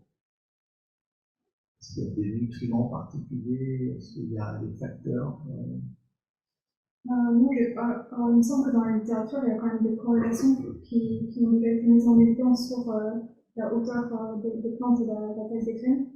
Donc des corrélations négatives, pour plus la plante de petite, plus les plants sont tôt. Donc il me semble que ça existe, enfin, ça a été mis en évidence dans la littérature. Après, dans ce cas en particulier, CD, il a observé l'année où j'ai fait mon expérience, enfin mon expérimentation, notre expérimentation, il a observé des clans particulièrement gros sur aussi ces récoltes de blé tendre et des poids de mi-plants donc supérieurs à tous les agriculteurs voisins. Et il n'expliquait pas lui-même, donc non, je n'ai pas d'explication précise sur pourquoi on a observé ça. Et sinon, au niveau de la concentration en protéines, comme dans la littérature, tu trouves qu'il y a plus de protéines en proportion dans le grain, par exemple, que dans le blé tendre. Et j'ai vu dans la littérature qu'on peut expliquer ça par l'augmentation des glucides qui sont dans le grain de blé tendre, donc qui a été sélectionné pour ça. Et je me demandais si la quantité de protéines est corrélée à la taille de matière sèche de la plante. Est-ce que tu sais si dans la littérature, on regardait ça plutôt que regarder la quantité de protéines par les deux constituants du grain que de faire par rapport à la plante totale? Alors, je ne suis pas trop intéressée, enfin, j'ai pas trop recherché la littérature dans ce sens-là, mais par contre, il y a des corrélations qui ont été mises en évidence justement sur la concentration en protéines par rapport à la taille du grain. Donc, encore une fois, des corrélations négatives. Et donc, il y a aussi des interprétations qui suggèrent que si on a plus de protéines dans un grain, c'est aussi parce que les grains sont plus petits. Ça va dans le même sens. Ouais. Et normalement, la première fertilisation du blé en azote est importante justement pour amener plus de protéines dans le blé, dans la culture traditionnelle. Page 301, tu nous dis que ce n'était pas forcément facile d'évaluer la fin d'azote. Et normalement, on la voit la couleur. Est-ce que tu n'aurais pas pu quantifier les chlorophylles, mais juste faire des photos, les examiner en prenant des contrôles avec des couleurs, J'aurais pu, mais déjà techniquement, je pense que j'aurais juste pas pu mettre en œuvre ça. C'est trop lourd, mais ça aurait été faisable.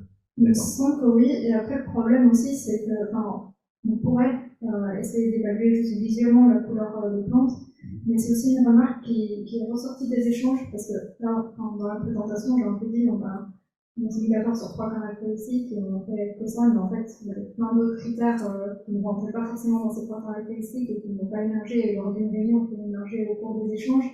Et celle-là, on s'est parti, en fait, le fait d'estimer la forme d'azote en fonction de la couleur, donc c'est émergé d'échanges en plein milieu un peu d'expérimentation. Et là, on s'est dit, mais comment est-ce qu'on va quantifier la couleur, sachant qu'on a fait de réunions pour en discuter ensemble.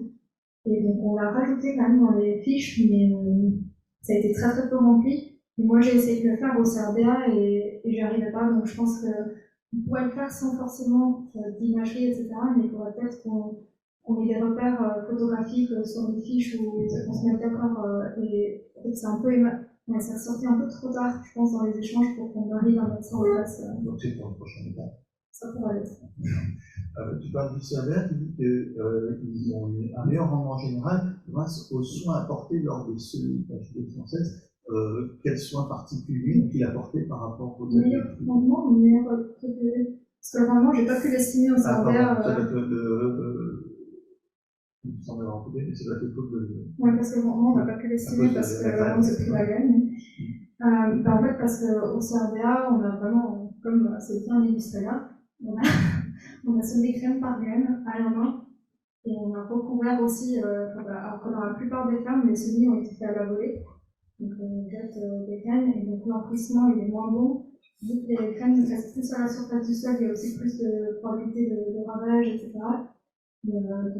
Et en plus, vu qu'on s'était déjà fait ravager le premier semis par des oiseaux, pour protéger la deuxième, on a mis un voile, donc ce qui a évité tout ravage. Et en plus, même si on a fait des semis tardifs, le voile il a légèrement augmenté la température aussi, ce qui n'a pas forcément été fait, enfin ce qui n'a pas été fait dans les fermes où il y a des semis tout aussi tardifs. C'est un peu ça ce que je mets sur l'attention accordée au semis. D'accord. Page 69, puisqu'on est dans la germination, tu dis que la fréquence des bulbes augmente le potentiel de germination. On sait pourquoi? C'est une question de microhygrométrie, quelque chose?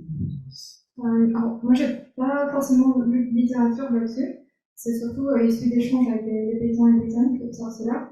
Et l'hypothèse, c'est que déjà la glume pourrait être protégée par rapport à des organismes du sol ou autres, et surtout aussi apporter une source de nutriments qui serait directement accessible au plan de germination. Mais en tout cas, moi, j'ai pas. Mais ce que je dis, c'est pour moi aussi l'hypothèse. Et au niveau du calage, à un moment, tu notes que tu aimerais bien avoir, c'est intéressant d'identifier des pratiques culturelles favorisant le calage, page 219. Il y en a une, c'est le rouleau. Est-ce que il y en a qui l'ont utilisé? Par exemple, tu as mentionné dans ton exposé que le calage avait été plus efficace chez SR. Est-ce que lui a utilisé un rouleau par rapport à l'autre? Non, il l'a pas fait.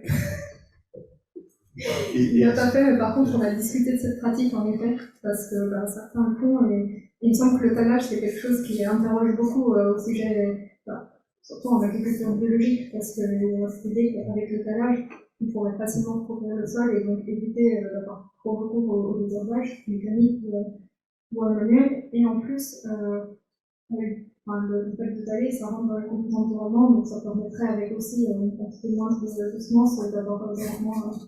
Donc le calage, c'est vraiment quelque chose, un trait en tout cas autour duquel on a beaucoup discuté. On a évoqué cette pratique-là, mais on ne l'a pas testé. Par contre, au CRB, on a passé des rouleaux. Pas très lourd, mais on a passé des rouleaux pour se passer après. Mais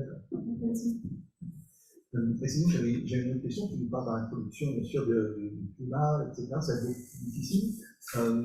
Pour un printemps sec, j'avais l'impression que les plantes s'étaient quand même bien débrouillées. Donc ça, c'est plutôt une bonne nouvelle.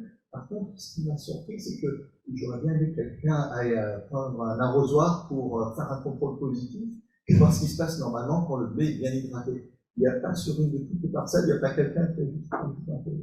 Non, personne n'a arrosé. Et donc ça, est-ce que c'est quelque chose qu'il faudrait faire par la suite, tu penses, ou est-ce que tu veux laisser le système? C'est une interrogation, je me dis, est-ce que le but c'est vraiment d'intervenir le moins possible pour avoir quelque chose qui est vraiment à la mesure de ce qui se fait normalement dans chaque ferme, ou bien est-ce que, moi j'aurais été tenté à chaque fois de mettre un peu plus d'azote sur l'un, un peu plus d'eau sur l'autre, et puis de regarder comme ça. C'est une possibilité aussi. En fait, là, on était là sur une expérimentation initiale. Et le problème, ce qui est intéressant avec cette expérimentation, c'est que on utilise tout en fonction des conditions climatiques et autres de l'année. Par contre, par exemple, si on peut s'intéresser à la résistance à certains stress, notamment hydriques, s'il pleut toute la saison, on ne peut pas le faire. Et aussi, si on peut s'intéresser à la chance d'avoir la sécheresse. Oui, c'est ça. C'est ça, mais par exemple, pour. Peut-être moins pu en profiter, parce que si tu avais un contrôle qui était hydraté, là tu peux dire, voilà, j'ai un effet de la sécheresse. Après, en fait, sur beaucoup d'années, par exemple, c'est un peu ce qui est en train de se faire dans l'équipe d'Isabelle Collinger, où ils ont fait vraiment un projet qui est en cours depuis 2006. On peut estimer ce genre d'effet avec des données issues de plein d'années différentes, on peut faire des corrélations avec des conditions climatiques et tout. Nous, c'est vrai qu'avec nos données, on peut bien le faire. Mais par contre, si c'est quelque chose qui ressort dans les échanges comme étant particulièrement d'intérêt primordial, on pourrait en effet envisager des essais où dans plusieurs sites, on compare différents niveaux d'irrigation, différentes doses de fertilisants ou autres, si c'est une question qui est posée et qui apparaît important. Après, j'ai une question sur la diversité génétique. On se réfère souvent à la diversité génétique du début du XXe siècle, tant que je comprenne. Est-ce qu'on a une idée de la diversité au cours des siècles précédents? Parce qu'à un moment, on parle du cas des États-Unis, les 2 siècles avant, il n'y avait pas de choux, maïs, pois, tomates, et certainement moins de diversité avant. Est-ce qu'on n'a pas atteint un pic au début du XXe siècle, ou bien est-ce que tu penses qu'on avait déjà une tendance de décroissance de la diversité des espèces? Est-ce qu'on a une idée de ça? Alors, je ne pense pas qu'on a vraiment d'idée documentée parce qu'en fait, on a très peu de registres avant le XXe siècle. Donc, c'est vraiment difficile. Et déjà, tout court, c'est difficile d'estimer une perte de diversité. Parce que enfin, voilà, ça dépend aussi, est-ce qu'on compte juste le nombre d'espèces cultivées, est-ce qu'on s'intéresse aussi au nombre de variétés, à la diversité intra-variétale, à la surface occupée par les différentes variétés. Donc, moi, au niveau chiffré, en tout cas, à l'échelle globale, c'est impossible à estimer. Et après, ce qu'il y a eu, en fait, avec le passage oui, l'industrialisation agricole, il y a quand même des tendances à la réduction du nombre d'espèces cultivées à l'échelle globale, du nombre de variétés par espèce, une proximité génétique de différentes variétés d'une même espèce, parce qu'elles sont les mêmes parents, par exemple, vont être utilisés pour faire des croisements. Voilà, et en plus l'utilisation de variétés complètement homogènes, donc on a pu la réalité. Donc, c'est surtout des hypothèses finalement, enfin avec quand même quelques tendances, mais savoir ce qui s'est passé avant le XXe siècle, ça me paraît, moi ça me paraît quasiment impossible, parce que déjà des registres avant 1950, c'est presque ce que j'ai pu dire, c'est difficile de les obtenir, donc encore avant ça, c'est compliqué. Et sinon, au niveau participatif, ce que tu préconises, par exemple, page 307, c'était d'avoir une gouvernance, des comités de pilotage, etc. En disant ça, je me suis dit, est-ce qu'on ne risque pas d'arriver à un système un peu trop lourd et est-ce qu'on ne risque pas de retrouver une approche top-down si c'est trop figé? Peut-être après, je pense que ce qui est important, c'est surtout d'avoir une approche réflexive en collectif, parce que là, par exemple, l'analyse réflexive que j'ai présentée, je l'ai faite toute seule. Et je pense que pour ce genre de questions, ce serait bien de l'instaurer éventuellement tous les ans, voilà, et de le faire ensemble et justement de revenir aussi sur les modalités de gouvernance, voir si c'est trop lourd, si on change quelque chose, si on évalue des ajustements.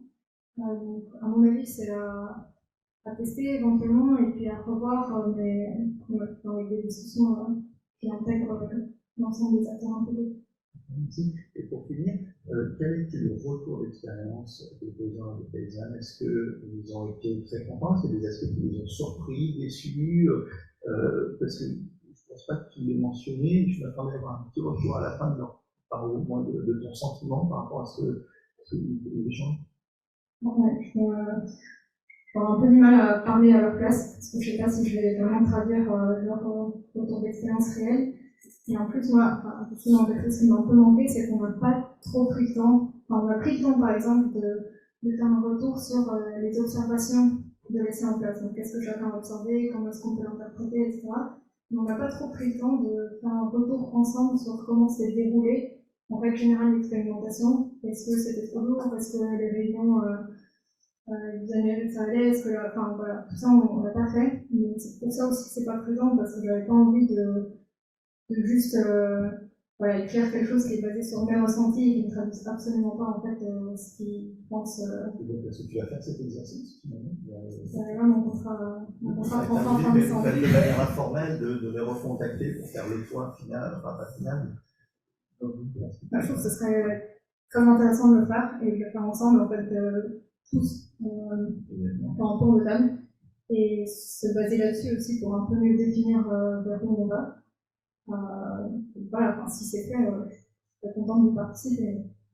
Donc, une question finale, est-ce qu'on pourrait monter de Langevin autour? Alors, j'ai acheté du pain à Langevin, malheureusement, je n'ai pas trouvé de pain à la Millonnier, ni au Grand Époque. Mais j'ai fait exprès d'acheter du pain à Langevin.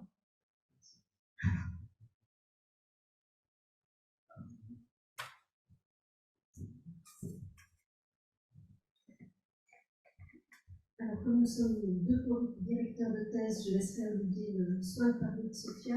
Et pour ma part, il me revient de resituer le contexte originel de cette thèse.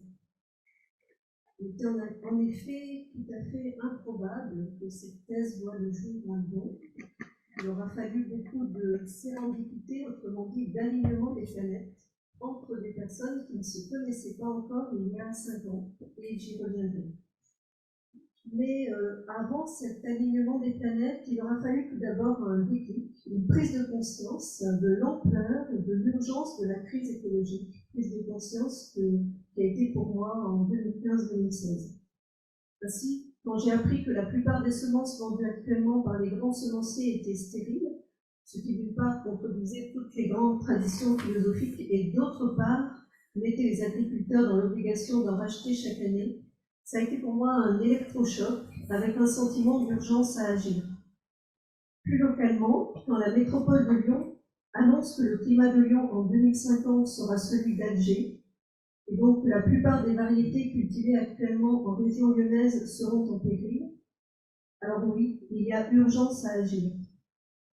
Et puis quand le nombre de nouveaux cas de cancer en France métropolitaine atteint en 2023 433 000, sans compter les dom-toms, alors oui, il y a urgence à s'emparer de la question de la prévention primaire, et notamment via l'alimentation.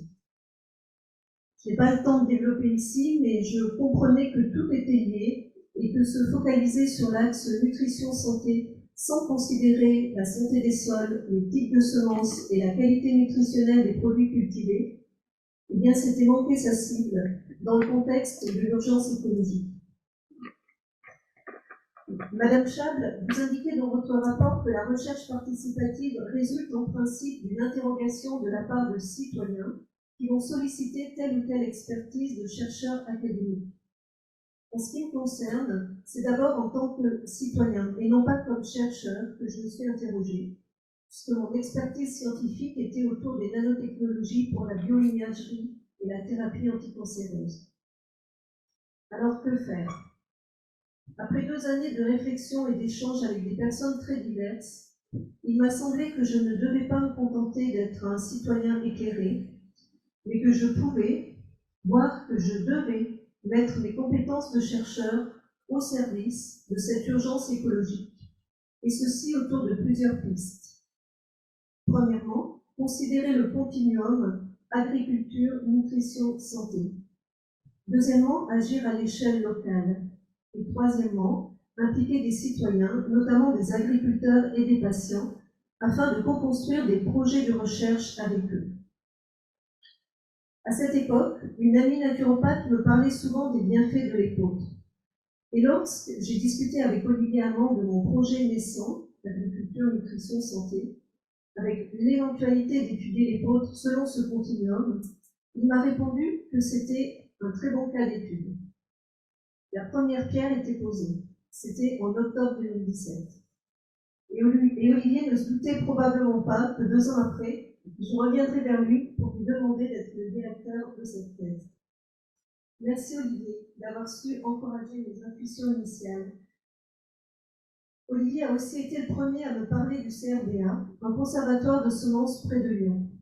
C'était pour moi extrêmement nouveau. Je ne connaissais rien à la sélection, mais je pressentais qu'il y avait là une brique essentielle au projet. Lorsque je suis allée rencontrer le CRDA en septembre 2018, j'ai d'abord été impressionnée par le courage de cette toute petite équipe de passionnés, ils étaient 5-6 à l'époque, qui remuaient ciel et terre pour retrouver des variétés qui avaient été créées en région lyonnaise entre 1800 et 1920, à une époque où Lyon était l'un des grands centres européens de création horticole, et qui avaient ensuite disparu. Stéphane Crozat, le directeur du CRDA, me parlait de leur épopée en Russie, à l'Institut Vavilov de Saint-Pétersbourg, qui est la plus ancienne banque mondiale de semences. Ils avaient retrouvé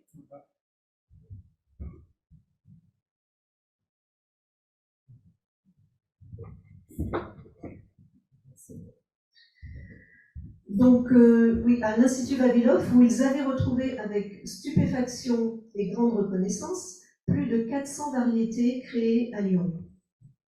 Je comprenais aussi qu'une autre mission du CRDA était d'anticiper les conséquences des dérèglements climatiques en cours, en acclimatant ici, à Lyon, des variétés provenant de régions du globe beaucoup plus continentales, par exemple où il fait plus 50 degrés l'été. Je comprenais enfin que la 3e mission du CRDA, qui est désormais une priorité pour la métropole de Lyon, était de devenir la première ferme semencière d'un réseau de fermes semencières tout autour de l'agglomération. Fermes semencières dont le rôle serait de multiplier les variétés afin de fournir des semences gratuitement aux agriculteurs de la région. Et lors de cette première rencontre, Stéphane Crozat m'exprimait son souhait de collaborer avec des chercheurs académiques afin notamment d'explorer le potentiel nutritionnel de leurs variétés en complément de leur potentiel agronomique. Il semblait évident qu'il y avait alignement des planètes. Merci Stéphane de m'avoir fait confiance dès cette première rencontre. Merci aussi de m'avoir fait connaître Camille Vindras, qui travaillait à cette époque à l'ITAB et était ancienne doctorante de Véronique Chable. Merci Camille pour m'avoir initiée avec enthousiasme aux blés populations et à leur intérêt pour restaurer de la biodiversité cultivée. Merci aussi pour nous avoir partagé ton expérience dans nos premiers pas en recherche participative. Alors je reviens à la genèse de cette thèse. À ce stage du montage progressif du consortium, début 2019, il m'apparaissait essentiel d'impliquer l'ISARA, École d'ingénieurs agronomes à Lyon. Il aura fallu 3 réunions à l'ISARA pour finalement trouver un interlocuteur particulièrement intéressé, en l'occurrence Jean-François Vian, agronome. Merci Jean-François, je crois qu'il a quitté la salle, d'avoir cru dans la pertinence de ce projet Agriculture, Nutrition, Santé. Merci d'avoir accepté de prendre du temps pour explorer avec moi, avec le CRDA et Camille, les possibilités de projets d'intérêt commun lors de plusieurs réunions où nous ont progressivement rejoint d'autres partenaires. Tout d'abord, Honorine Perrineau, qui avec son mari Denis Mignard, paysan boulanger, cultive du blé population et a insisté sur l'intérêt des variétés paysannes. Merci pour cela, Honorine, et pour tes documentaires si inspirants. Laurence Maillot, pharmacienne naturopathe, qui a apporté une coloration santé, notamment sur le gluten, à nos discussions. Merci Laurence pour tes nombreux conseils, documentation et pour m'avoir fait rencontrer Jean-Marie Gonnet, un agriculteur de la Marne, passionné par la culture du grand épeautre obercule mûr. Jean-Marie, je te remercie pour ton aide, notamment au début du projet. Ensuite, il y a eu Nathalie Bernouilbach, biochimiste à l'INSA de Lyon. Merci Nathalie pour avoir accepté avec enthousiasme de mettre tes compétences en lipidomique au service de l'analyse des blés vêtus. Et puis Stéphane Rouvès, paysan boulanger que je suis allée rencontrer à son fournil à l'improviste. Merci Stéphane d'avoir de suite manifesté beaucoup d'intérêt pour le projet. Tes connaissances de terrain sur plusieurs espèces de blé vêtu et en particulier sur l'amidonné, que tu es un des rares à cultiver dans la région, ont été précieuses pour nous. À ce moment-là, Olivier Hamon a rejoint nos réunions. Il avait, entre-temps, accepté de devenir le futur directeur de thèse de SOFIA. Et je te suis vraiment reconnaissante, Olivier, d'avoir accepté de faire partie de cette aventure. Ça a été une expérience scientifique et humaine très riche. C'était alors un consortium tout à fait improbable à Lyon, puisqu'il réunissait, outre des acteurs de terrain, des chercheurs académiques, du public, du privé, de l'ENS, de Lyon 1, de l'INSA, dans un contexte qui, il faut le rappeler, était en 2019-2020 peu favorable aux collaborations entre ces établissements. Et déjà, la mise en place de ce consortium représentait une victoire inespérée. À cette étape, j'ai dû rechercher des soutiens financiers, bien sûr, et je suis reconnaissante à l'école urbaine de Lyon, et spécialement à Michel Lussot, qui a accueilli très favorablement ce programme de recherche Agriculture, Nutrition, Santé, et en particulier le projet Céréales épeautres, et a ensuite sélectionné le projet de thèse présenté par SOFIA en mai 2020. Si la plus grande part du projet Céréales épeautres correspond à la thèse de SOFIA, je tiens à remercier les nombreux étudiants qui ont aussi été impliqués dans cette thèse ou dans des projets parallèles, ce qui a contribué à enrichir l'ensemble de l'étude. Tout d'abord, les 4 étudiants en 5e année ISARA, Mathilde Monfray, Magali Poupard, Jean Barbancon et Léon Pahu, qui ont effectué l'enquête préliminaire à la thèse sur la culture des variétés populations de blé et des blés vêtus en région lyonnaise. Une autre enquête par des étudiants ISARA en 4e année, Léa Debacker, Colline Rinaldi et Thomas Fayol, s'est intéressée à la demande en épeautre, petit épeautre, amidonné, grand épeautre, dans les boulangeries de la métropole. Il en est ressorti une forte méconnaissance de ces espèces par les boulangers et aussi le rôle clé des minotiers. Ensuite, un stage de fin d'études ISARA avec Aubin Desmontés qui a étudié l'influence de la fertilité des sols, donc dans les 7 sites de la thèse, cela a été mentionné. Et puis également le stage de Master 2 de Justine Le Pagnol, qui a étudié les protéines du gluten dans ces différentes espèces de blé vêtu pendant son stage de Master, et ensuite pendant un CDD de 2 mois pour étudier les échantillons cultivés par Sophia. Et là, je tiens à remercier Marie-Françoise Sanson, du laboratoire IAT à Montpellier, qui a apporté toute son expertise sur les analyses chromatographiques de ces protéines.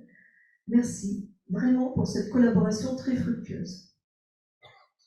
Alors, il y a aussi d'autres stages à caractère exploratoire qui ont été réalisés sur le volet nutritionnel. Le stage de Lise Punier en 3e année INSA de Lyon, qui avec Nathalie Bernouilbach et Patricia Dera a réalisé des analyses lipidomiques préliminaires sur 6 variétés.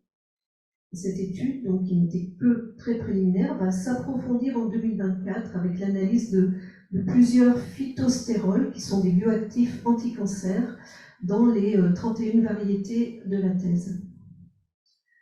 Le stage de Benjamin Faure, en licence à l'Université Jean Monnet de Saint-Étienne, qui, avec mon collègue Fabien Dutertre du laboratoire INP, a réalisé des études rhéologiques sur de la pâte à pain à base d'engrains, d'amidonier ou de blé tendre. Là aussi, ces études exploratoires ont ouvert des pistes que nous allons approfondir. Je tiens à remercier bien sûr les 6 paysans boulangers qui se sont impliqués dans la thèse. J'ai déjà parlé de Honorine Perrineau et Denis Mignard, de Stéphane Rouvès, mais il y a aussi Jean-Philippe Claire, Christian Dalmasso, Cédric Marie, Pierre Berthet et Marie-Pierre Répéco. J'associe également à ces remerciements Léa Bernard, animatrice à l'Art des Arts, qui nous a permis de participer.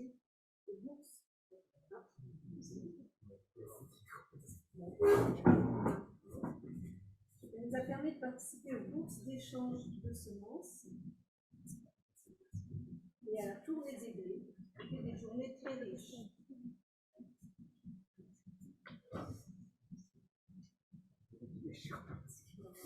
Merci à tous les membres du CRBA, Stéphane, Domiti, Johan, Sébastien, Clémentine, Yannick, Thierry, Victor, Lionel, Adrien, Franck et Sabrina, pour leur implication à divers stades de la thèse de Sophia.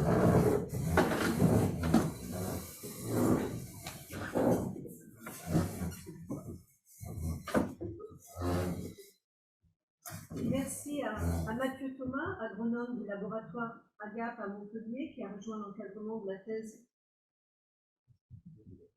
au cours de la 2e année. Merci pour ton implication, Mathieu, et ta bienveillance. Merci également aux différents personnels techniques du laboratoire AGAP pour leur aide concrète à Sophia. Bref, au total, plus de 45 personnes ont contribué à telle ou telle étape de la thèse ou bien en parallèle à la thèse. Et c'est sans compter les bénévoles, que je ne voudrais pas oublier, qui sont venus prêter main forte lors des semis et lors des moissons. Un grand merci à chacun. Je voudrais aussi remercier les membres du comité de suivi de thèse, Yann Leverrier, Jean-François Vian et Isabelle Goldringer, pour leur écoute bienveillante et leurs nombreux conseils. Enfin, toute ma reconnaissance aux membres du jury, Madame Chable et Madame Sicard, qui ont accepté d'être rapporteurs de cette thèse. Merci pour vos remarques constructives, vos suggestions qui ouvrent des pistes de réflexion pour la suite du travail. Et ces remerciements vont également à Cyril Firma, qui a bien voulu être examinateur et qui a aussi de nombreuses suggestions sur lesquelles nous réfléchirons, et à Stéphane Vincent d'avoir accepté de présider ce jury. Quelques mots maintenant sur la suite de ce projet sur les blés vêtus. Donc pour l'instant, c'est le volet nutrition santé sur lequel nous venons d'obtenir un financement de CHEPMED à Lyon, un nouvel institut transdisciplinaire en santé. Ainsi, nous allons pouvoir d'une part prolonger certaines études nutritionnelles explorées lors de la thèse, notamment sur les protéines des blés vêtus. Et d'autre part, il est prévu de réaliser une étude clinique pilote où seront étudiés les effets de l'introduction du petit épeautre dans le régime alimentaire sur l'évolution du microbiote oral et en particulier sur certaines bactéries facteurs de risque de cancer. L'approche de recherche participative passe ici par l'implication de patients partenaires HCL, ce sont les hôpitaux publics de Lyon, avec qui le projet a été co-construit et qui vont animer des ateliers culinaires autour de l'épeautre. Par ailleurs, une autre thèse a débuté en 2023, la thèse CIFRE de Lucille Saint-Lô, dirigée par Joséphine Peigné, agronome à l'ISARA, sur les légumineuses à graines, intéressante à plusieurs titres. D'un point de vue nutritionnel, ces légumineuses sont source de protéines végétales complémentaires des protéines des céréales, et d'un point de vue agronomique, elles peuvent entrer dans les rotations des paysans boulangers.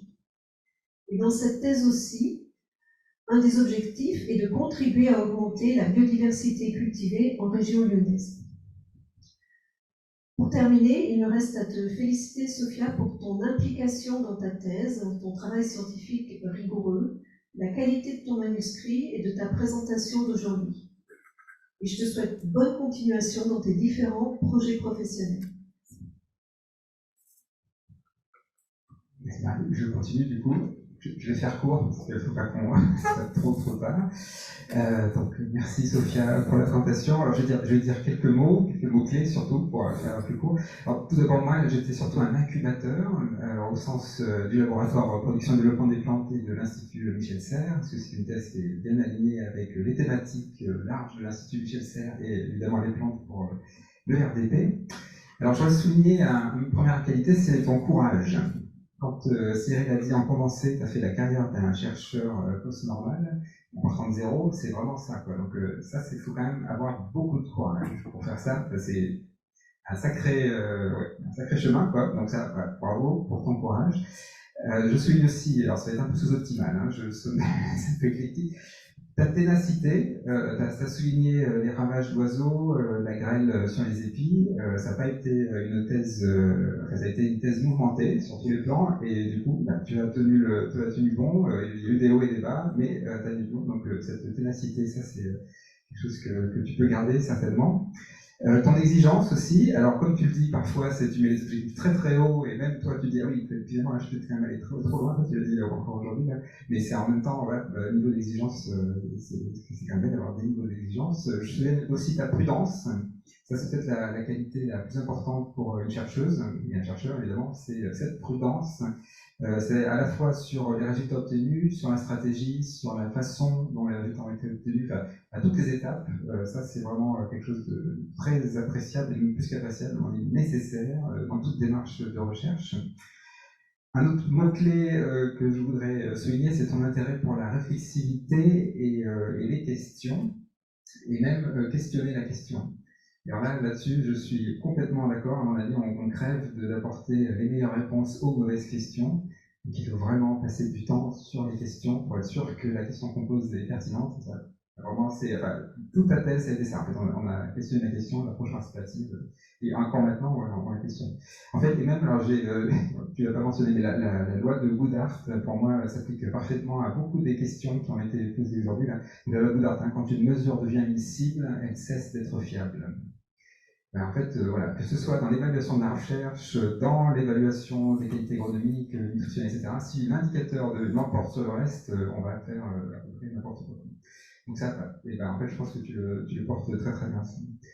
Alors, je reprends, oui, voilà, ton expertise, alors sur plus ton expertise technique, notamment, alors, parce que tu as quand même un parcours assez impressionnant, parce que tu vas quand même de la biologie moléculaire jusqu'à l'expertise en recherche participative, c'est quand même le grand écart, tu as une palette assez importante, très importante, qui va jusqu'à des statistiques de haute volée, et vu que tu présentes plusieurs techniques de statistiques pour les différentes questions, c'est quand même assez impressionnant. Ton intérêt pour l'approche participative, qui ça était du jour 1 de la thèse jusqu'à aujourd'hui et je pense jusqu'à demain, c'est vraiment quelque chose qui te caractérise. Et donc chapeau pour ça, parce que c'est très original, je pense, dans le milieu de la recherche. La recherche participative, c'est quand même quelque chose qui est encore minoritaire actuellement, et tu le portes. Ouais, ça parle bien sur ce que tu as déjà dit. Alors aussi sur tes qualités pédagogiques et d'animation, parce qu'en fait toutes les réunions que tu citais, il fallait quand même bien les animer, il fallait bien les préparer, et ça a été un long travail, et tu t'es formé pour, etc. Donc c'est quelque chose qui t'a quand même pris du temps, et on sent que tu voulais vraiment bien le faire. Voilà. Et c'est assez bien fait, je veux dire, tu as bien animé les réunions, et aujourd'hui on l'a bien vu, tes qualités pédagogiques, etc. Et aussi tes qualités de manager, quelque part. Alors en fait tout à l'heure il y avait la question de la posture. La posture du chercheur, on va dire classique, c'est le meneur, quoi. Et là, tu bascules vers la posture du facilitateur. Alors avec évidemment tous les réglages à trouver, quoi. Et ça, c'est une bascule du pouvoir à la puissance, hein, quelque part. Et donc ça aussi, tu l'as compris, quoi, et tu l'as mis en pratique. Donc ça, c'est quand même assez impressionnant.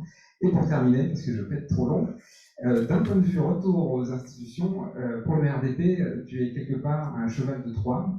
C'est-à-dire que nous sommes un laboratoire qui fait plutôt de la recherche académique classique, voilà, très moléculaire, très cellulaire, plutôt très ouverte en termes de questions de recherche, mais par contre pas tellement ou même pas du tout participative. Et là, c'est la première thèse, en tout cas à ma connaissance, ce laboratoire de recherche, de thèse en recherche participative. Et donc ça, voilà, tu as contribué quelque part, peut-être on verra ce que donnera l'avenir au RDP, mais je suis sûr que ça ne restera pas innocent. Et enfin, sur le collectif, donc tout le monde l'a dit, hein, qu'il y a des suites, et donc en fait, beaucoup des membres du collectif sont là aujourd'hui. Donc ça, c'est quand même chapeau, parce que c'est toi, avec tout le monde, mais c'est quand même toi qui as créé ce mouvement-là. Et donc pour terminer, et sans jouer sur les mots, tu as semé une graine. Merci à toi.